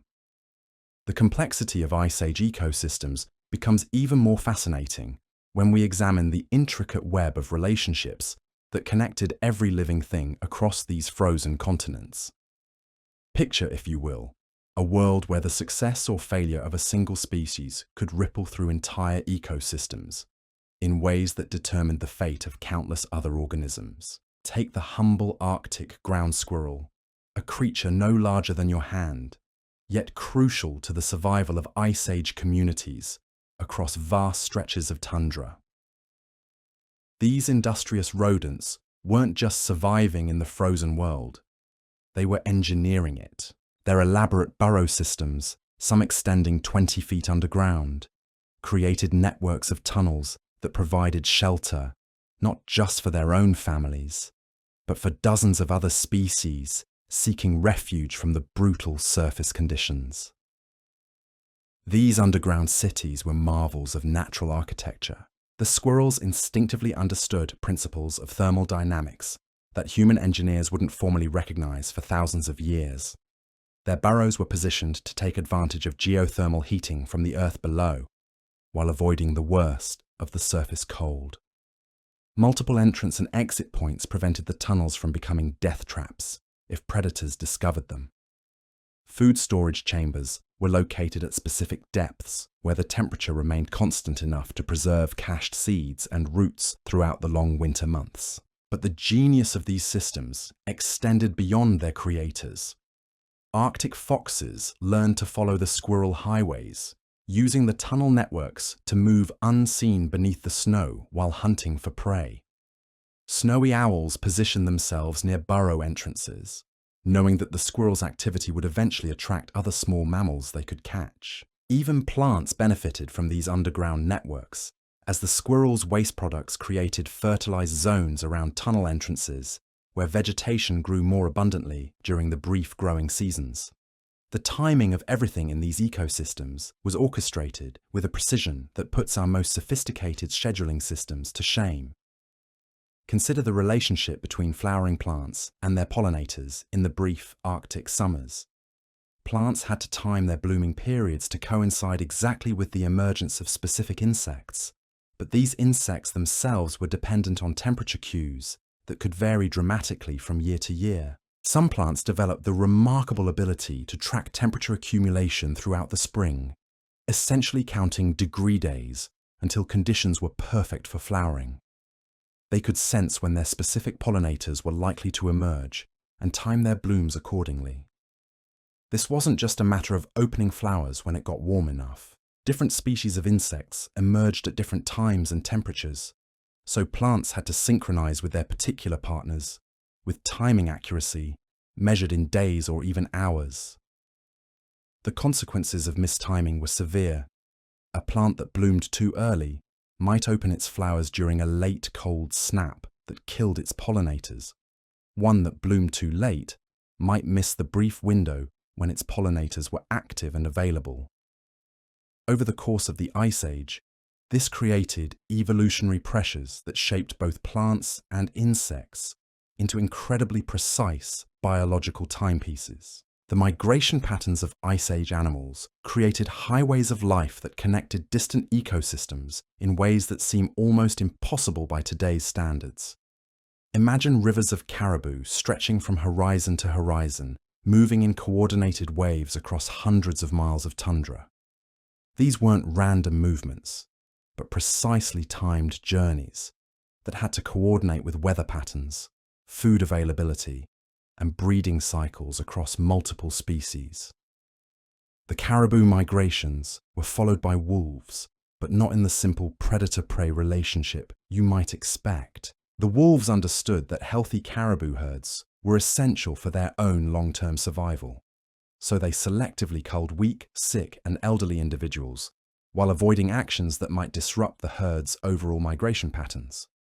This created a partnership where predation actually strengthened the prey species while providing sustainable food sources for the predators. Following behind the wolves came the scavengers, Arctic foxes, ravens, and even bears, all timing their own movements to take advantage of the resources left behind by the successful hunts. But the benefits flowed in multiple directions. The ravens served as early warning systems for the entire migration, their aerial perspective allowing them to spot dangers and changes in weather conditions that ground-dwelling animals couldn't see. These migration corridors became highways for more than just animals. Plants spread their seeds along these routes, carried in the fur and digestive systems of the traveling herds. Genetic diversity was maintained across vast distances as animals from different populations mixed during the great seasonal gatherings.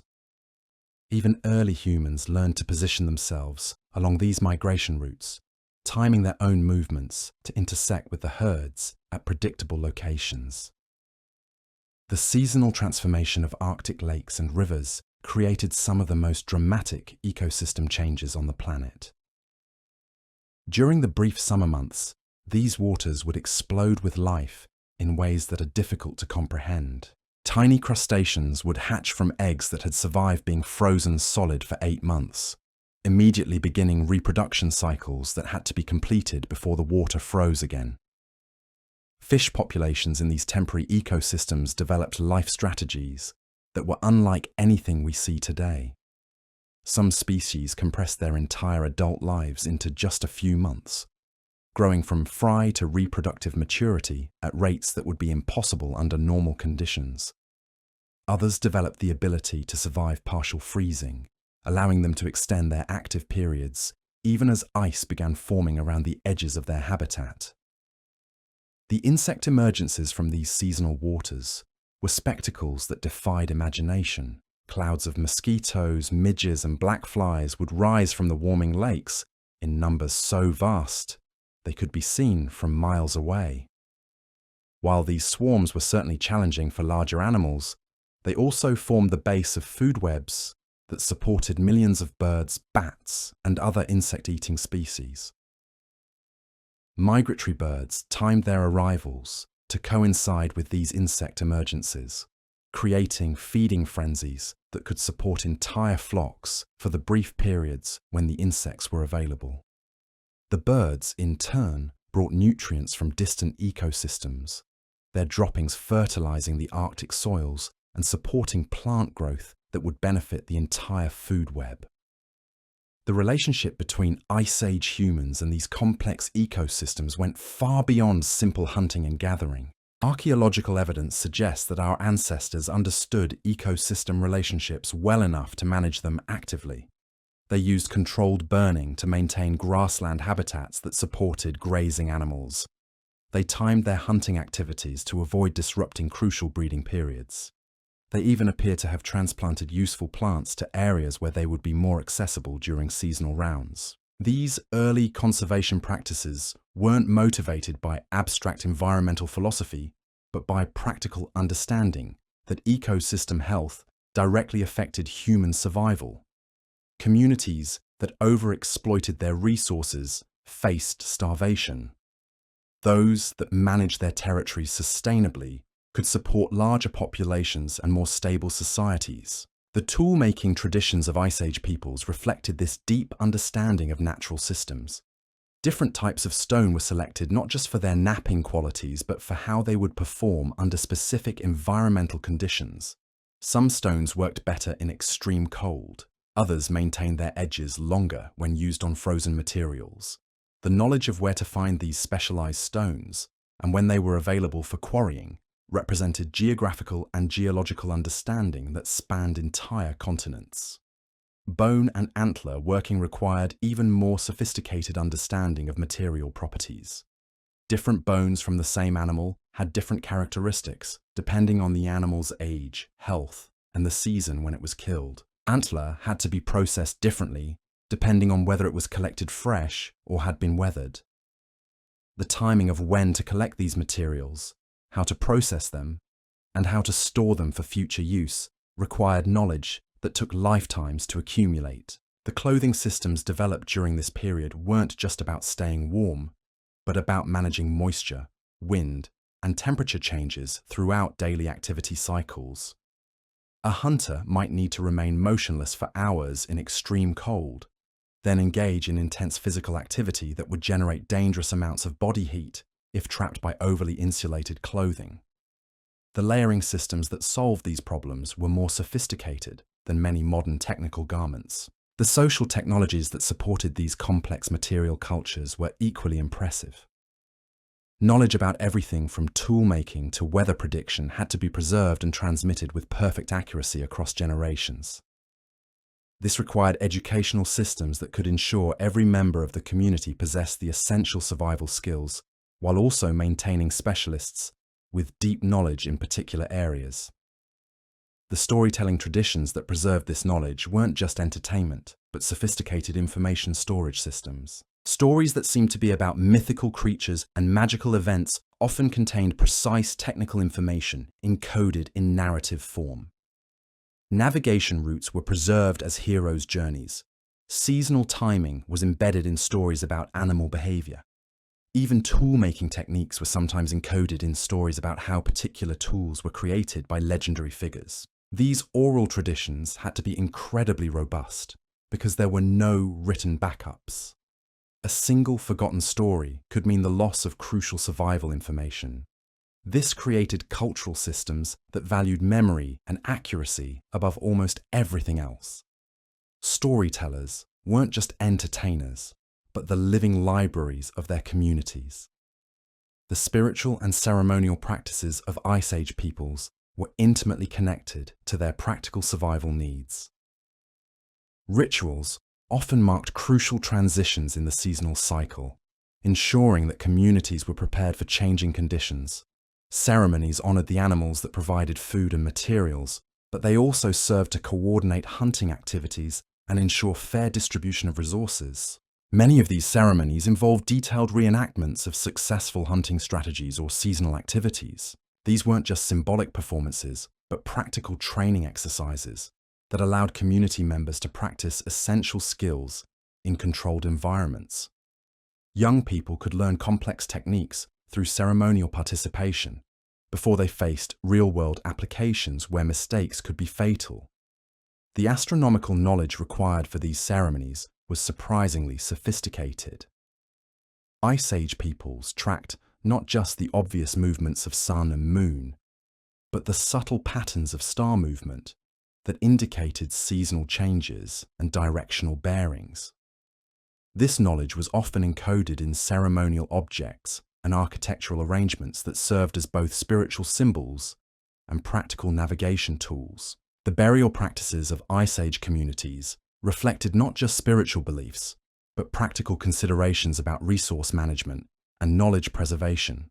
Grave goods often included tools and materials that represented the deceased person's contributions to community survival.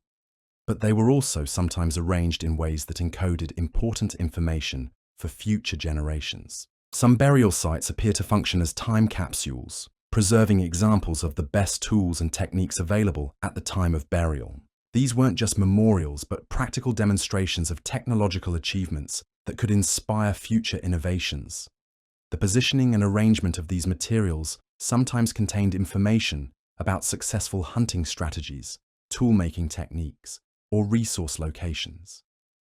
The trade networks that connected Ice Age communities across vast distances were marvels of organization that required diplomatic skills and logistical capabilities that would challenge modern organizations. These networks moved not just materials, but ideas, techniques, and cultural innovations across entire continents. A tool-making technique developed in one region could spread across thousands of miles through these trade relationships. The scheduling and routing of trade expeditions required understanding of seasonal conditions, resource availability, and social calendars across multiple communities. Traders had to coordinate their movements with animal migrations, weather patterns, and ceremonial gatherings. They also had to maintain relationships and trust across cultural and linguistic barriers that could complicate even simple transactions. The materials that move through these trade networks tell stories of their own. Shells from coastal areas have been found thousands of miles inland, indicating trade relationships that spanned entire continents. High-quality stone for toolmaking was transported across mountain ranges and river systems. Specialized organic materials, like particular types of sinew or fur, were traded between communities with different access to various animal species. These trade goods weren't just luxury items, but essential components of survival technologies. A community might have access to excellent stone for making tools, but lack the specialized materials needed for hafting them effectively. Another community might have abundant organic materials, but limited access to the mineral resources needed for cutting edges. The trade networks allowed communities to access the full range of materials needed for their survival technologies. The seasonal gatherings where much of this trade took place were massive events that brought together communities from across vast territories. These gatherings had to be timed to coincide with periods when travel was possible, and when communities could spare people for extended absences. The logistics of feeding and housing hundreds or thousands of people in temporary camps required organizational skills that rivaled those needed for permanent settlements. These gatherings served multiple functions beyond simple trade. They were opportunities for young people to find marriage partners outside their immediate communities, preventing inbreeding in small populations. They were venues for sharing technological innovations and survival strategies. They were occasions for renewing alliances and resolving disputes between communities. They were also celebrations that provided psychological relief from the constant pressures of survival in harsh environments. The competitive elements of these gatherings weren't just entertainment, but served important social functions. Contests of skill in hunting, tool-making, and other survival activities allowed individuals to demonstrate their capabilities and earn recognition that could benefit their entire communities. These competitions also served as educational opportunities, where less skilled individuals could learn from watching the experts perform. The games and sports that emerged from these gatherings often served as training for essential survival skills. Wrestling matches prepared young people for the physical challenges of hunting large animals. Spear-throwing contests refined the accuracy needed for successful hunts. Running races built the endurance required for long-distance travel and pursuit hunting.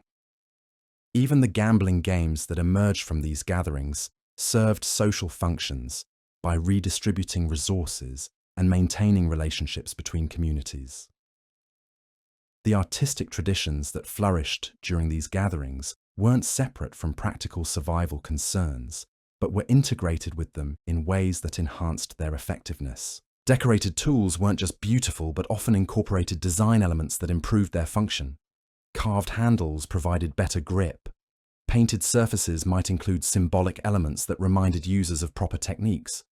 Even purely decorative items often served as teaching tools or memory aids for preserving important cultural knowledge.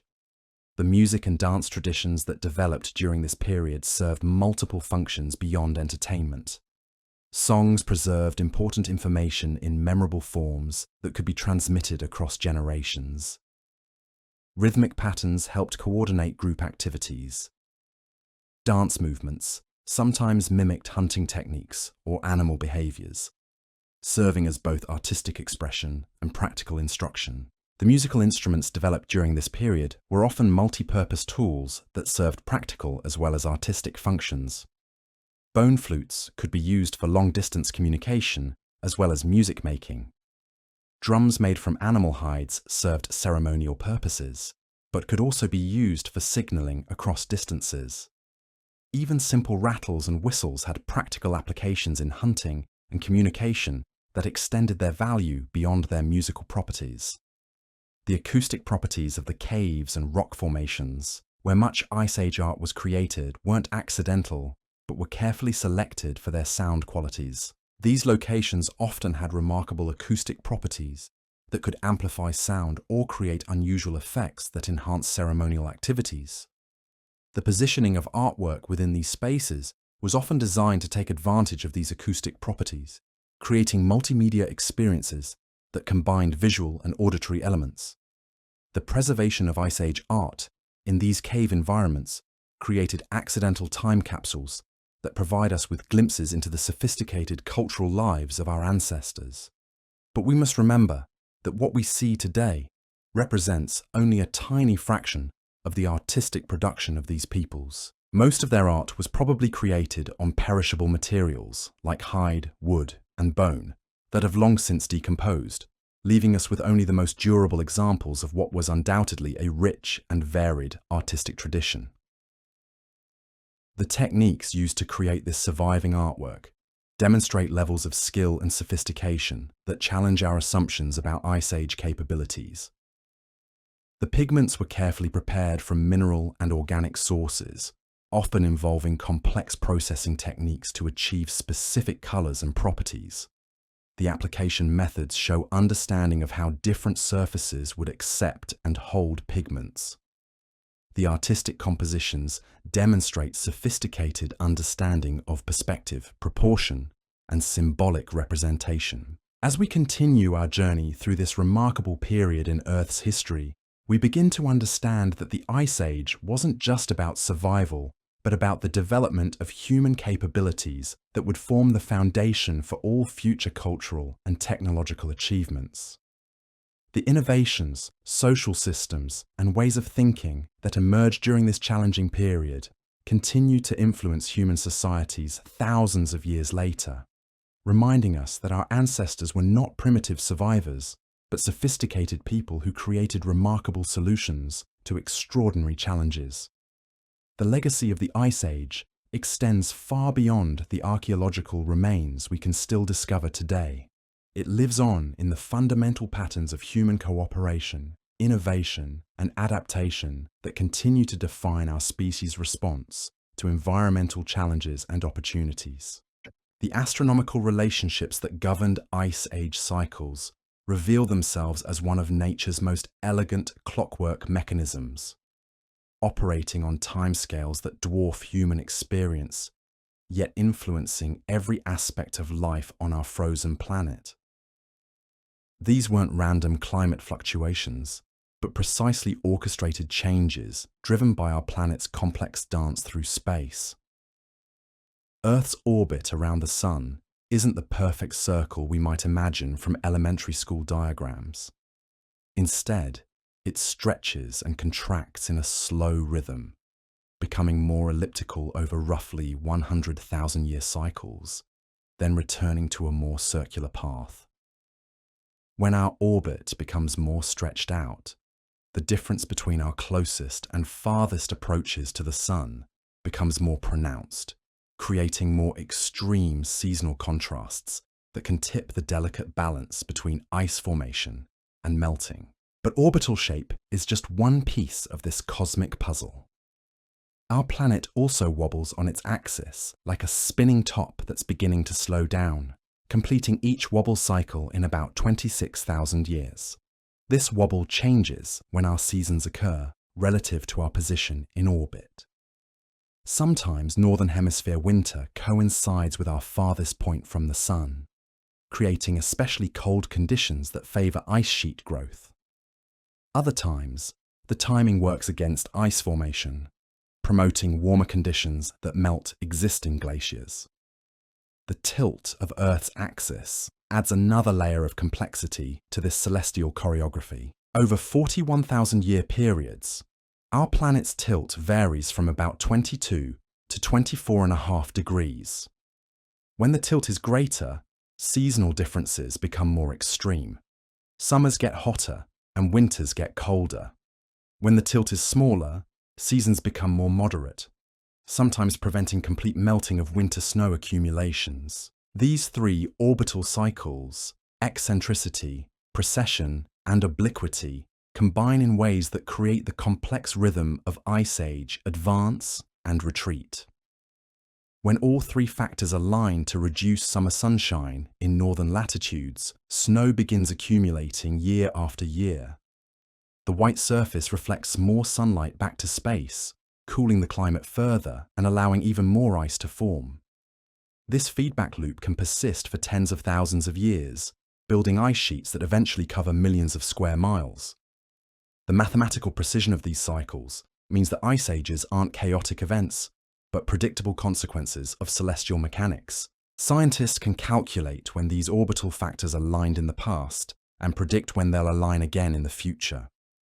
The patterns match remarkably well with geological evidence of past glaciations, confirming that our planet's relationship with the sun has been the primary driver of long-term climate change throughout Earth's history.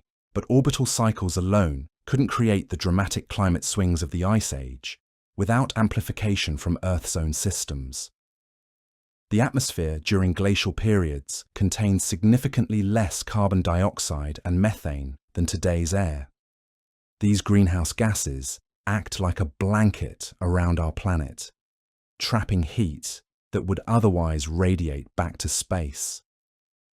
When their concentrations drop, as they did during ice ages, the cooling effect of reduced orbital heating becomes magnified.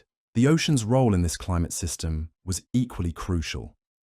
As ice sheets grew and sea levels dropped, ocean circulation patterns shifted dramatically. The conveyor belt of currents that normally transports warm water from the tropics toward the poles could weaken or even shut down entirely. When this happened, regions that normally enjoyed moderate climates due to warm ocean currents suddenly faced conditions more like those found hundreds of miles farther north. These oceanic changes could happen surprisingly quickly in geological terms. Evidence from deep-sea sediments shows that major circulation changes sometimes occurred over just a few decades, causing regional climate shifts that would have been noticeable within human lifespans. The sudden influx of fresh water from melting ice could disrupt salt-driven circulation patterns, triggering cascading effects throughout the global climate system. Volcanic activity added another variable to this complex climate equation. Major volcanic eruptions could inject enormous quantities of ash and sulfur compounds into the upper atmosphere, creating a temporary cooling effect that lasted for years. During ice ages, when the climate was already balanced on the edge between glacial advance and retreat, a few major eruptions at the right time could tip conditions toward even more severe glaciation. The feedback mechanisms between ice, atmosphere, and ocean created a climate system that was remarkably sensitive to small changes.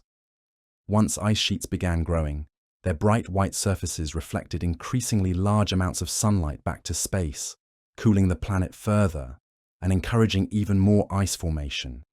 This positive feedback loop meant that relatively small orbital changes could trigger massive transformations of Earth's climate. The biological world both responded to and influenced these climate changes in ways that added yet more complexity to the system. As forests retreated and grasslands expanded, the land surface became more reflective, contributing to cooling. Changes in vegetation also affected how much carbon dioxide was absorbed from the atmosphere through photosynthesis. Even the methane produced by large herds of grazing animals may have influenced atmospheric chemistry enough to affect global climate. The dust storms that characterized Ice Age landscapes created their own climate effects. With less vegetation to hold soil in place and stronger winds generated by steep temperature gradients, enormous quantities of dust were lifted into the atmosphere. This dust could travel thousands of miles, affecting weather patterns across entire continents while also fertilizing distant ecosystems, with nutrients eroded from ice-scoured landscapes. The ice sheets themselves weren't passive participants in this climate system, but actively influenced weather patterns across vast regions. Their enormous size and elevation created their own weather systems, generating high-pressure zones that deflected storm tracks and created persistent wind patterns. The cold air flowing off these ice masses could maintain frigid conditions hundreds of miles beyond the actual ice margins. Understanding these complex interactions helps explain why Ice Age climates were characterized by such dramatic variability. The system had multiple stable states, and transitions between them could happen with surprising speed when various factors aligned. A gradual change in one component could suddenly trigger rapid shifts throughout the entire system, creating the abrupt climate changes that characterize much of the Ice Age period. The regional variations in how these global changes played out created a complex mosaic of different climate zones across the planet. While northern continents were locked under ice, some tropical regions may have been drier than today due to altered precipitation patterns. Other areas experienced climates that have no modern equivalent, creating unique environments that supported ecosystems unlike anything we see in today's world. The timing of seasonal changes became crucial for survival in these variable climates. Species had to adapt not just to average conditions, but to the extreme variability that characterized Ice Age environments. A strategy that worked well during one climatic phase might prove fatal when conditions shifted, creating intense evolutionary pressures that shaped the development of life during this remarkable period. The Ice Age climate system also demonstrates the interconnected nature of Earth's environmental processes. Changes that began with subtle variations in our planet's orbit ultimately affected everything from ocean chemistry to the migration patterns of individual animal species. This interconnectedness meant that local changes could have global consequences, while global changes played out differently in each region depending on local geography and ecology. Modern climate science owes much to our understanding of Ice Age climate dynamics. The same physical processes that drove glacial cycles continue to operate today, though they're now interacting with human influences that didn't exist during past ice ages. The sensitivity of the climate system revealed by Ice Age research helps us understand how current changes might play out in the future. The geological evidence of past climate changes provides a long-term perspective on natural climate variability that puts current changes into context. Ice Age research shows us that Earth's climate has never been static, but has always varied in response to changing conditions. However, it also reveals that the current rate of change is unprecedented in the geological record, highlighting the significance of human influences on global climate. The ice cores extracted from Greenland and Antarctica provide incredibly detailed records of past atmospheric conditions, sometimes with annual resolution going back hundreds of thousands of years. These frozen archives contain direct samples of ancient atmospheres, allowing scientists to measure past levels of greenhouse gases with remarkable precision. The patterns they reveal show clear relationships between atmospheric composition and global climate that help validate our understanding of how these systems work. Sediment cores from lakes and ocean floors provide complementary records that extend even further back in time. These layered deposits contain fossils, chemical signatures, and mineral compositions that record past climate conditions in exquisite detail. By combining evidence from multiple sources, scientists can reconstruct past climates with confidence and use that knowledge to better understand current climate processes. The study of Ice Age climates has revealed that our planet's climate system has natural variability that operates on many different timescales, from years to hundreds of thousands of years. This natural variability provides the background against which current climate changes must be understood. It shows us that climate systems can undergo rapid transitions between different stable states, emphasizing the importance of understanding the factors that control these transitions. The Ice Age record also demonstrates the profound influence that climate changes can have on living systems. Past climate shifts triggered massive migrations, evolutionary adaptations, and extinction events that reshaped the biological world. Understanding these relationships helps us predict how current climate changes might affect ecosystems and biodiversity in the future. The human story during the Ice Ages provides compelling evidence of our species' remarkable adaptability.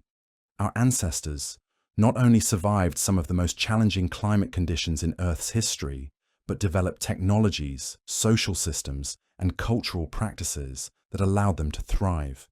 The innovations they created during this period laid the foundation for many subsequent human achievements.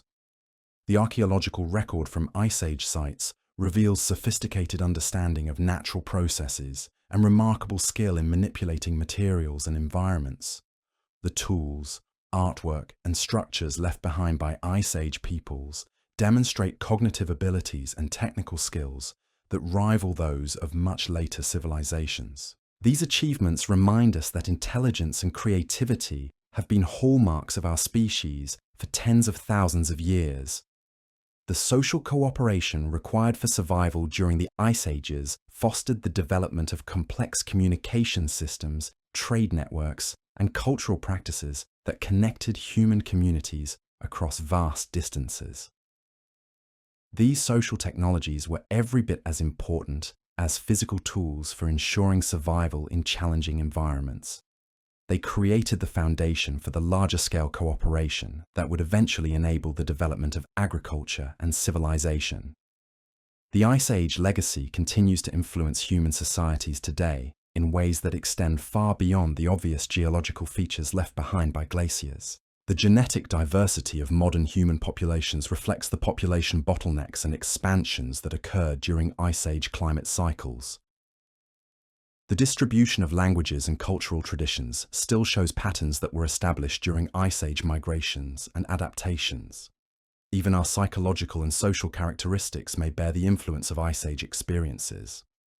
The cooperative behaviors, risk assessment abilities, and environmental awareness that were essential for Ice Age survival remain important human traits today. The capacity for innovation and adaptation that allowed our ancestors to thrive during the Ice Ages continues to serve us well as we face new environmental challenges. The Ice Age also demonstrates the resilience of life in the face of dramatic environmental change. Despite the challenging conditions, ecosystems found ways to persist and even flourish during glacial periods. Species developed remarkable adaptations that allowed them to survive in environments that would seem impossibly harsh by today's standards. This biological resilience provides hope that life can adapt to current environmental changes, though perhaps not without significant losses along the way. The study of Ice Age ecosystems reveals the importance of biodiversity for ecosystem stability and resilience. The communities of plants and animals that survived Ice Age climate changes were those with diverse species compositions and flexible ecological relationships. This lesson has important implications for conservation efforts today, emphasizing the value of maintaining diverse ecosystems that can adapt to changing conditions. The Ice Age record also shows us that environmental changes often create new opportunities, even as they eliminate existing ones. The retreat of ice sheets opened vast new territories for colonization by both plants and animals. The changing climate created new ecological niches that were filled by evolving species. While change often involves loss, it also creates possibilities for new forms of life and new ways of living. Understanding the ice ages helps us appreciate the dynamic nature of our planet and the constant interplay between geological, biological, and atmospheric processes that shape Earth's environments. This perspective encourages us to think about current environmental challenges not as unprecedented crises, but as the latest chapter in an ongoing story of planetary change and adaptation. The ice ages remind us that Earth's climate has always been variable and that life has always had to adapt to changing conditions. However, they also show us that the current rate of environmental change is unusually rapid, creating challenges that may exceed the adaptive capacity of many species. This understanding emphasizes the importance of human efforts to minimize environmental disruption and protect the natural systems that support all life on Earth. As we continue our journey through this frozen world, we carry with us the knowledge that the ice ages were not just periods of survival, but times of remarkable innovation and adaptation. The lessons learned during these challenging times continue to inform our understanding of how life responds to environmental change and how human societies can develop the resilience needed to thrive in an ever-changing world. The stories written in ice and stone during these remarkable periods continue to unfold as new discoveries and analytical techniques reveal previously hidden aspects of Ice Age life. Each new find adds another piece to the complex puzzle of how Earth's climate, ecosystems, and human societies have evolved together over hundreds of thousands of years. These discoveries remind us that our planet's history is far richer and more complex than we ever imagined, filled with stories of survival, adaptation, and innovation that continue to inspire and inform us today. The microscopic world of the Ice Ages reveals stories just as dramatic as those of the massive creatures that captured our imagination. Deep within the frozen landscapes, communities of bacteria and other microorganisms developed survival strategies that seem almost magical in their ingenuity. These weren't the fragile, temperature-sensitive microbes we might expect, but hardy pioneers that turned the harsh conditions of the frozen world into opportunities for innovation. Some bacteria learned to manufacture their own antifreeze proteins, molecules that prevented ice crystals from forming within their cells, even when temperatures dropped far below the normal freezing point. Others developed the ability to enter states of suspended animation so complete that they could survive being frozen solid for thousands of years, only to resume normal activity when conditions improved. These microscopic survivors created their own ecosystems within ice sheets, living in thin films of liquid water that persisted even in seemingly solid ice. The chemical processes these organisms developed influenced the larger environment in ways that are still being discovered today. Their metabolic activities could alter the chemistry of the ice around them, creating microenvironments with different melting points and structural properties. Some of these bacterial communities may have actually influenced the flow patterns of glaciers by creating zones of weakness or strength within the ice masses. But perhaps most remarkably, these microorganisms served as the foundation for food webs that existed entirely within the ice sheets themselves. Specialized algae learned to photosynthesize using the dim light that filtered through layers of ice. Tiny animals grazed on these algae, while larger microorganisms preyed on the grazers. Entire ecosystems existed in spaces smaller than your thumbnail, complete with producers, consumers, and decomposers, all adapted to life in permanent winter. The seasonal cycles of these frozen ecosystems created rhythms that connected the microscopic and macroscopic worlds in unexpected ways. As surface ice melted and refroze with the changing seasons, nutrients and organisms would be transported between different layers and environments. The spring melt would release accumulated populations of microorganisms into streams and lakes, creating temporary blooms that supported larger food webs throughout the brief growing season. These microscopic communities weren't just surviving in the Ice Age world, they were helping to shape it. Their activities influenced the chemistry of glacial meltwater, which in turn affected the plant and animal communities that depended on that water. The nutrients they processed and concentrated during their long entombment in ice were released in pulses that could trigger explosive growth in downstream ecosystems. The preservation of these ancient microorganisms in ice cores provides modern scientists with samples of life from tens of thousands of years ago. Some bacteria extracted from deep ice cores can still be revived and cultured in laboratories today, offering direct glimpses into the biological processes that operated during the Ice Ages. These living fossils carry genetic information that tells stories about evolution and adaptation under the most extreme conditions imaginable. The study of Ice Age microorganisms has revolutionized our understanding of life's limits and possibilities. These organisms demonstrate that life can persist and even thrive in environments that seem completely hostile to biological processes. Their existence expands our concept of habitable environments and influences our search for life in other extreme environments, both on Earth and potentially on other planets. The chemical signatures left by these microscopic communities can be read in ice cores like pages in a book, revealing the history of biological activity throughout the Ice Ages. Changes in the composition of these communities often preceded or accompanied larger environmental shifts, suggesting that microscopic life may have served as an early warning system for ecosystem-wide changes. The interactions between these tiny organisms and the physical structure of ice created feedback loops that influenced glacier behavior in subtle but important ways. Bacterial activity could alter the mechanical properties of ice, making it more or less likely to fracture or flow. These microscopic influences, multiplied across enormous ice sheets, may have contributed to the timing and patterns of glacial advance and retreat. The dissolved chemicals produced by Ice Age microorganisms also influenced the broader chemistry of the oceans and atmosphere, as glacial meltwater carried these substances to the sea. The accumulated products of millions of years of microscopic activity in ice sheets represented massive reservoirs of nutrients and chemical compounds that were released during periods of rapid deglaciation. Modern research into these ancient microorganisms has practical applications for understanding current environmental processes. The same types of organisms that thrived in Ice Age conditions continue to play important roles in polar environments today.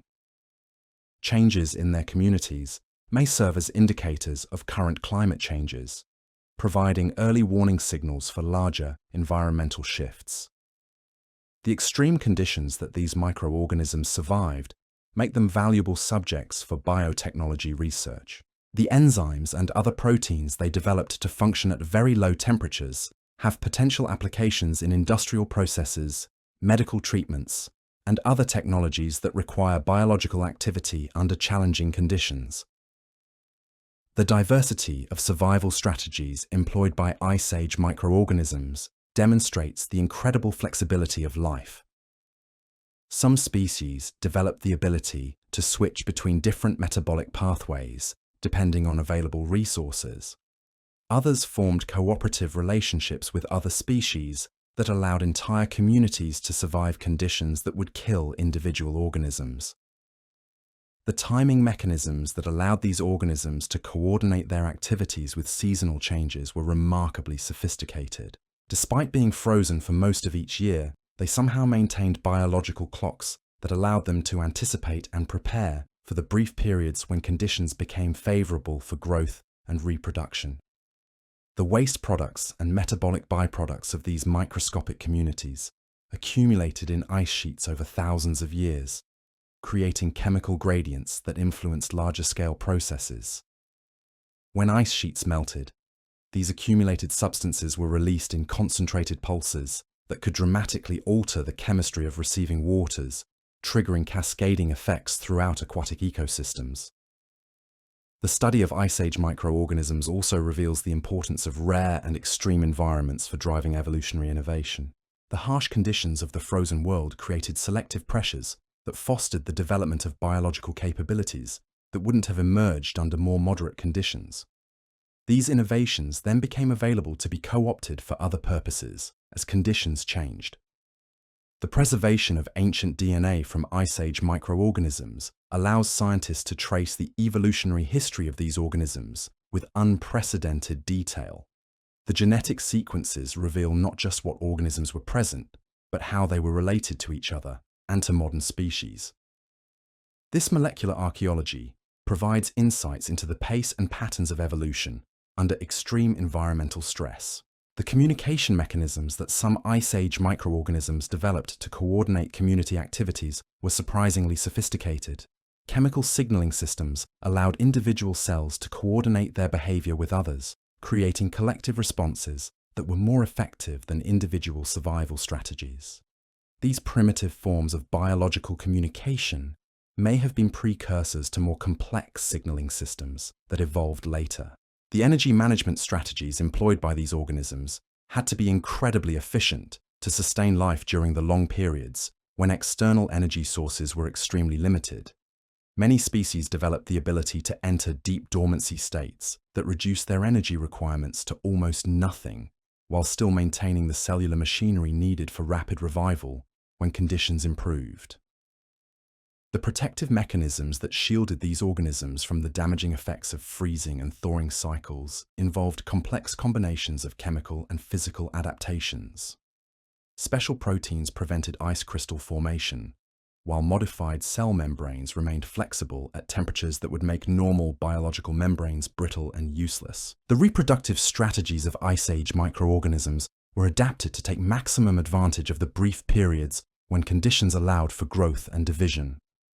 Some species could complete multiple generation cycles in just a few days, while others invested heavily in producing resistant spores or cysts that could survive extended periods of harsh conditions.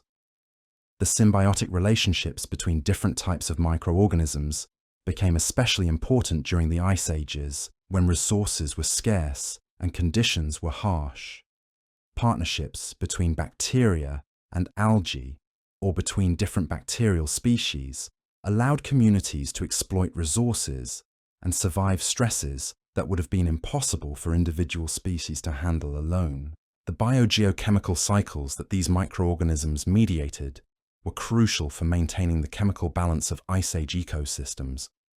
Their activities influenced the cycling of carbon, nitrogen, sulfur, and other essential elements, ensuring that nutrients remained available for the larger food webs that depended on them. The mechanical effects of microbial activity on ice structure created microscopic patterns and textures that influenced how ice sheets behaved on larger scales. Bacterial colonies could create zones of altered ice properties that affected everything from the transmission of light to the mechanical strength of glacial ice. The seasonal migrations of some microorganisms within ice sheets created vertical and horizontal patterns of biological activity that changed throughout the year. These migrations were driven by changing conditions of temperature, light, and nutrient availability, creating dynamic communities that were constantly reorganizing themselves in response to environmental cues. The chemical warfare strategies employed by some Ice Age microorganisms involved the production of antibiotic compounds and other toxic substances that could eliminate competitors or create favorable conditions for their own survival. These biochemical battles played out on microscopic scales, but could have significant effects on community composition and ecosystem function. The sensing mechanisms that allowed these organisms to detect and respond to environmental changes were remarkably sensitive, enabling them to distinguish between subtle variations in temperature, chemistry, and light that might signal opportunities or threats. These biological sensors were often more sensitive than modern scientific instruments. The storage strategies employed by Ice Age microorganisms allowed them to accumulate resources during favorable periods and ration them carefully during harsh times. Some species could store nutrients in specialized cellular compartments, while others formed community-level storage systems that benefited entire populations. The repair mechanisms that protected these organisms from the cumulative damage caused by repeated freezing and thawing cycles were continuously active, maintaining cellular integrity over timescales that extended far beyond the normal lifespan of most microorganisms. These biological maintenance systems kept communities functional across thousands of freeze-thaw cycles. The adaptation rates displayed by Ice Age microorganisms were remarkably rapid, allowing populations to adjust to changing conditions within just a few generation cycles. This evolutionary flexibility was crucial for survival in environments where conditions could change dramatically and unpredictably. The dispersal mechanisms that allowed these organisms to colonize new environments within ice sheets included both passive transport by meltwater and active movement using specialized locomotory structures. The ability to reach new habitats was essential for maintaining genetic diversity and exploiting resources across the vast expanses of Ice Age landscapes. The metabolic flexibility of these organisms allowed them to switch between different energy sources and biochemical pathways depending on what resources were available. This versatility was crucial for survival in environments where the availability of nutrients and energy sources changed seasonally and unpredictably. The community assembly processes that determined which organisms could successfully establish populations in new ice environments involved complex interactions between environmental conditions, competitive relationships, and chance events. Understanding these processes helps explain the patterns of microbial diversity found in different parts of Ice Age landscapes. The legacy of Ice Age microorganisms extends far beyond their immediate environments and time periods. The evolutionary innovations they developed under extreme conditions contributed to the genetic diversity that enabled life to adapt to changing conditions throughout Earth's history. Their descendants continue to play crucial roles in modern ecosystems, carrying forward the biochemical tools and strategies that were forged in the crucible of the Ice Ages. The study of these microscopic survivors provides profound insights into the resilience and creativity of life itself. Even under the most challenging conditions imaginable, biological systems found ways not just to persist, but to innovate and diversify. These tiny organisms remind us that life's capacity for adaptation and survival extends far beyond what we can easily see or imagine, operating at scales and in environments that challenge our understanding of what is possible. As we continue to explore the hidden worlds within the Ice Ages, we discover that every aspect of these frozen landscapes was alive with activity and innovation.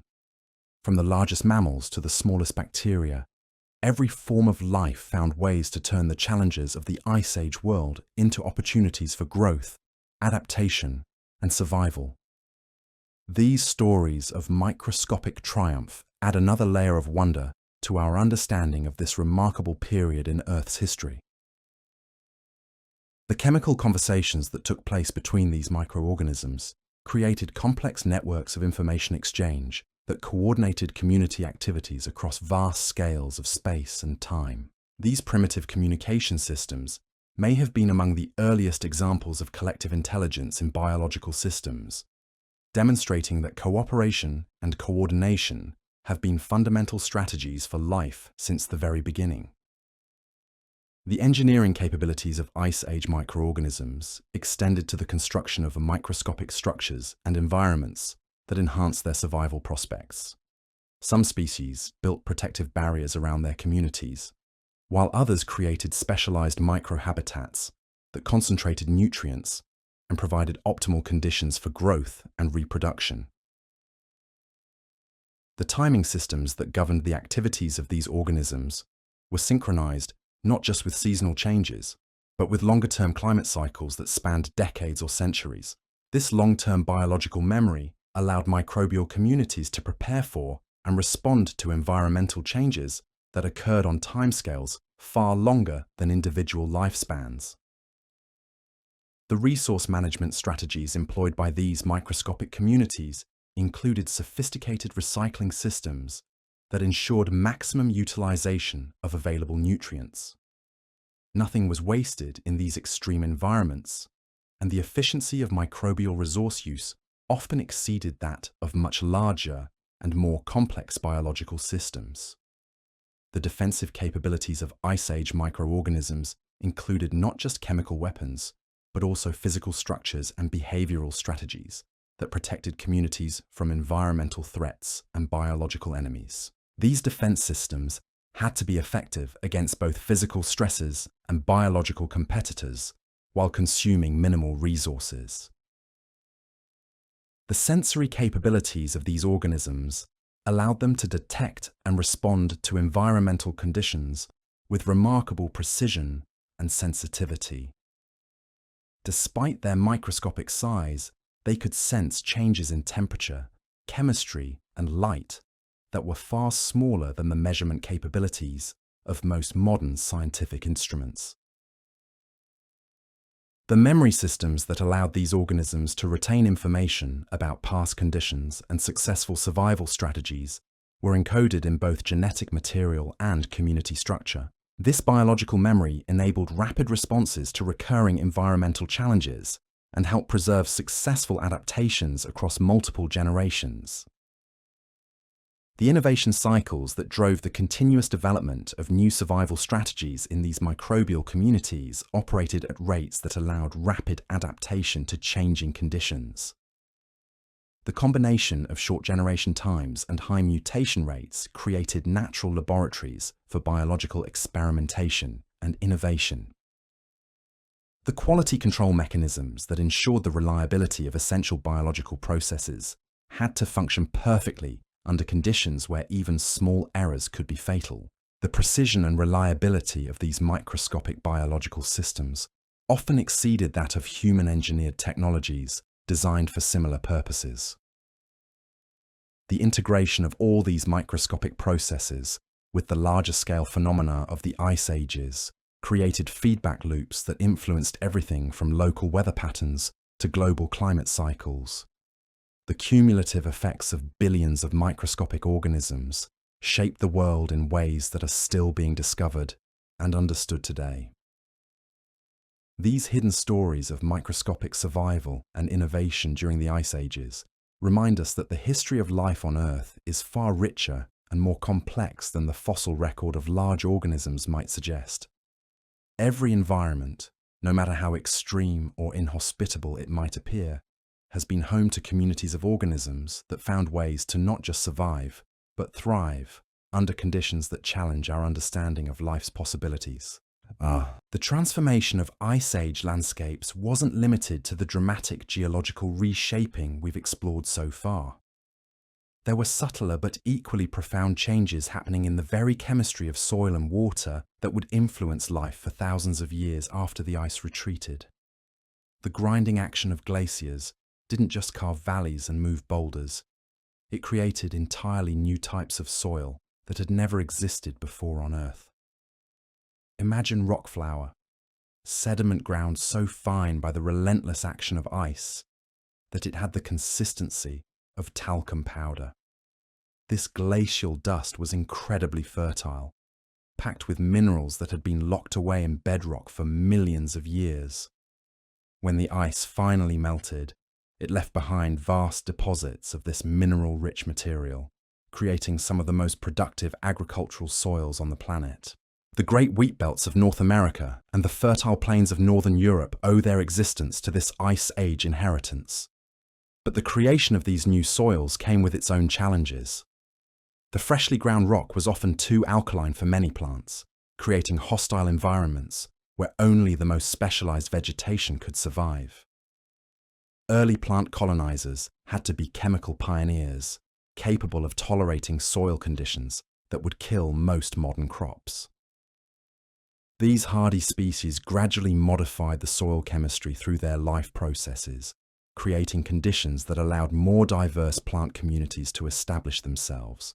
The water systems of the Ice Age world were equally transformed by chemical processes we're only beginning to understand. Glacial meltwater wasn't just frozen precipitation released back into the environment.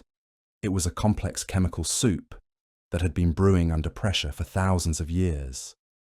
As ice sheets moved across the landscape, they incorporated everything in their path, from soil and rock to organic matter, and even the remains of ancient forests. This organic material, trapped and preserved in the ice, underwent slow chemical changes over millennia. When the ice finally melted, it released not just water, but dissolved nutrients, organic compounds, and minerals that had been accumulating for geological ages. The first floods of meltwater were incredibly rich in these dissolved substances, creating temporary aquatic environments unlike anything that exists in today's world. Some of these meltwater lakes became chemical laboratories where unique biological processes could occur.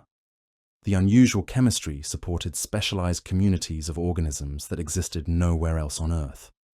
These temporary ecosystems lasted only as long as the unusual chemical conditions persisted, then disappeared when normal water chemistry was restored by rainfall and drainage. The interaction between Ice Age chemistry and early plant communities created feedback loops that influenced the development of entire ecosystems.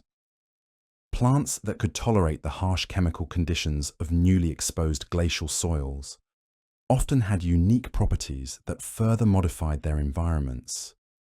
Some species were particularly effective at extracting specific minerals from the soil, concentrating these elements in their tissues, and eventually releasing them back to the soil in more accessible forms when they decomposed.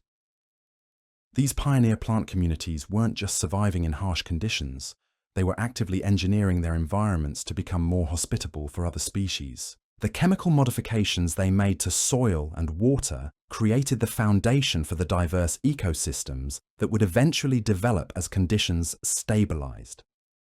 In many cases, the plant communities that first colonized glacial landscapes determined the long-term character of the ecosystems that followed. The timing of these chemical and biological processes was crucial for ecosystem development. If the ice retreated too quickly, the harsh chemical conditions might persist for centuries, preventing the establishment of diverse plant communities. If retreat was too slow, the brief growing seasons might not provide enough time for plants to establish themselves before winter returned. The optimal pace of deglaciation created a moving zone of opportunity where chemical conditions and biological colonization could proceed in harmony. The seasonal rhythms of these chemical processes created annual cycles that were far more dramatic than anything we see in modern environments. During the brief summer melts, enormous quantities of dissolved minerals and nutrients would be released into streams and lakes, creating temporary abundance that supported explosive biological growth.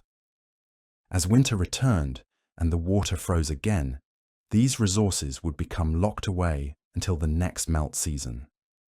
These extreme seasonal variations in nutrient availability shape the evolution of plants and animals in ways that are still visible in modern species. Many organisms that trace their ancestry to Ice Age environments retain the ability to rapidly exploit temporary resource abundance while surviving long periods of scarcity. These boom and bust adaptations allowed species to thrive in the unpredictable chemical environments of the deglaciation period. The preservation of some of these unusual chemical environments in isolated locations has provided modern scientists with windows into Ice Age processes. Certain lakes and wetlands still retain chemical signatures that date back to the last deglaciation, allowing researchers to study how these unique conditions influence biological communities. These chemical time capsules reveal that the transition from Ice Age to modern conditions was far more complex and variable than previously understood. The influence of Ice Age chemistry extended far beyond the immediate vicinity of glaciers and ice sheets.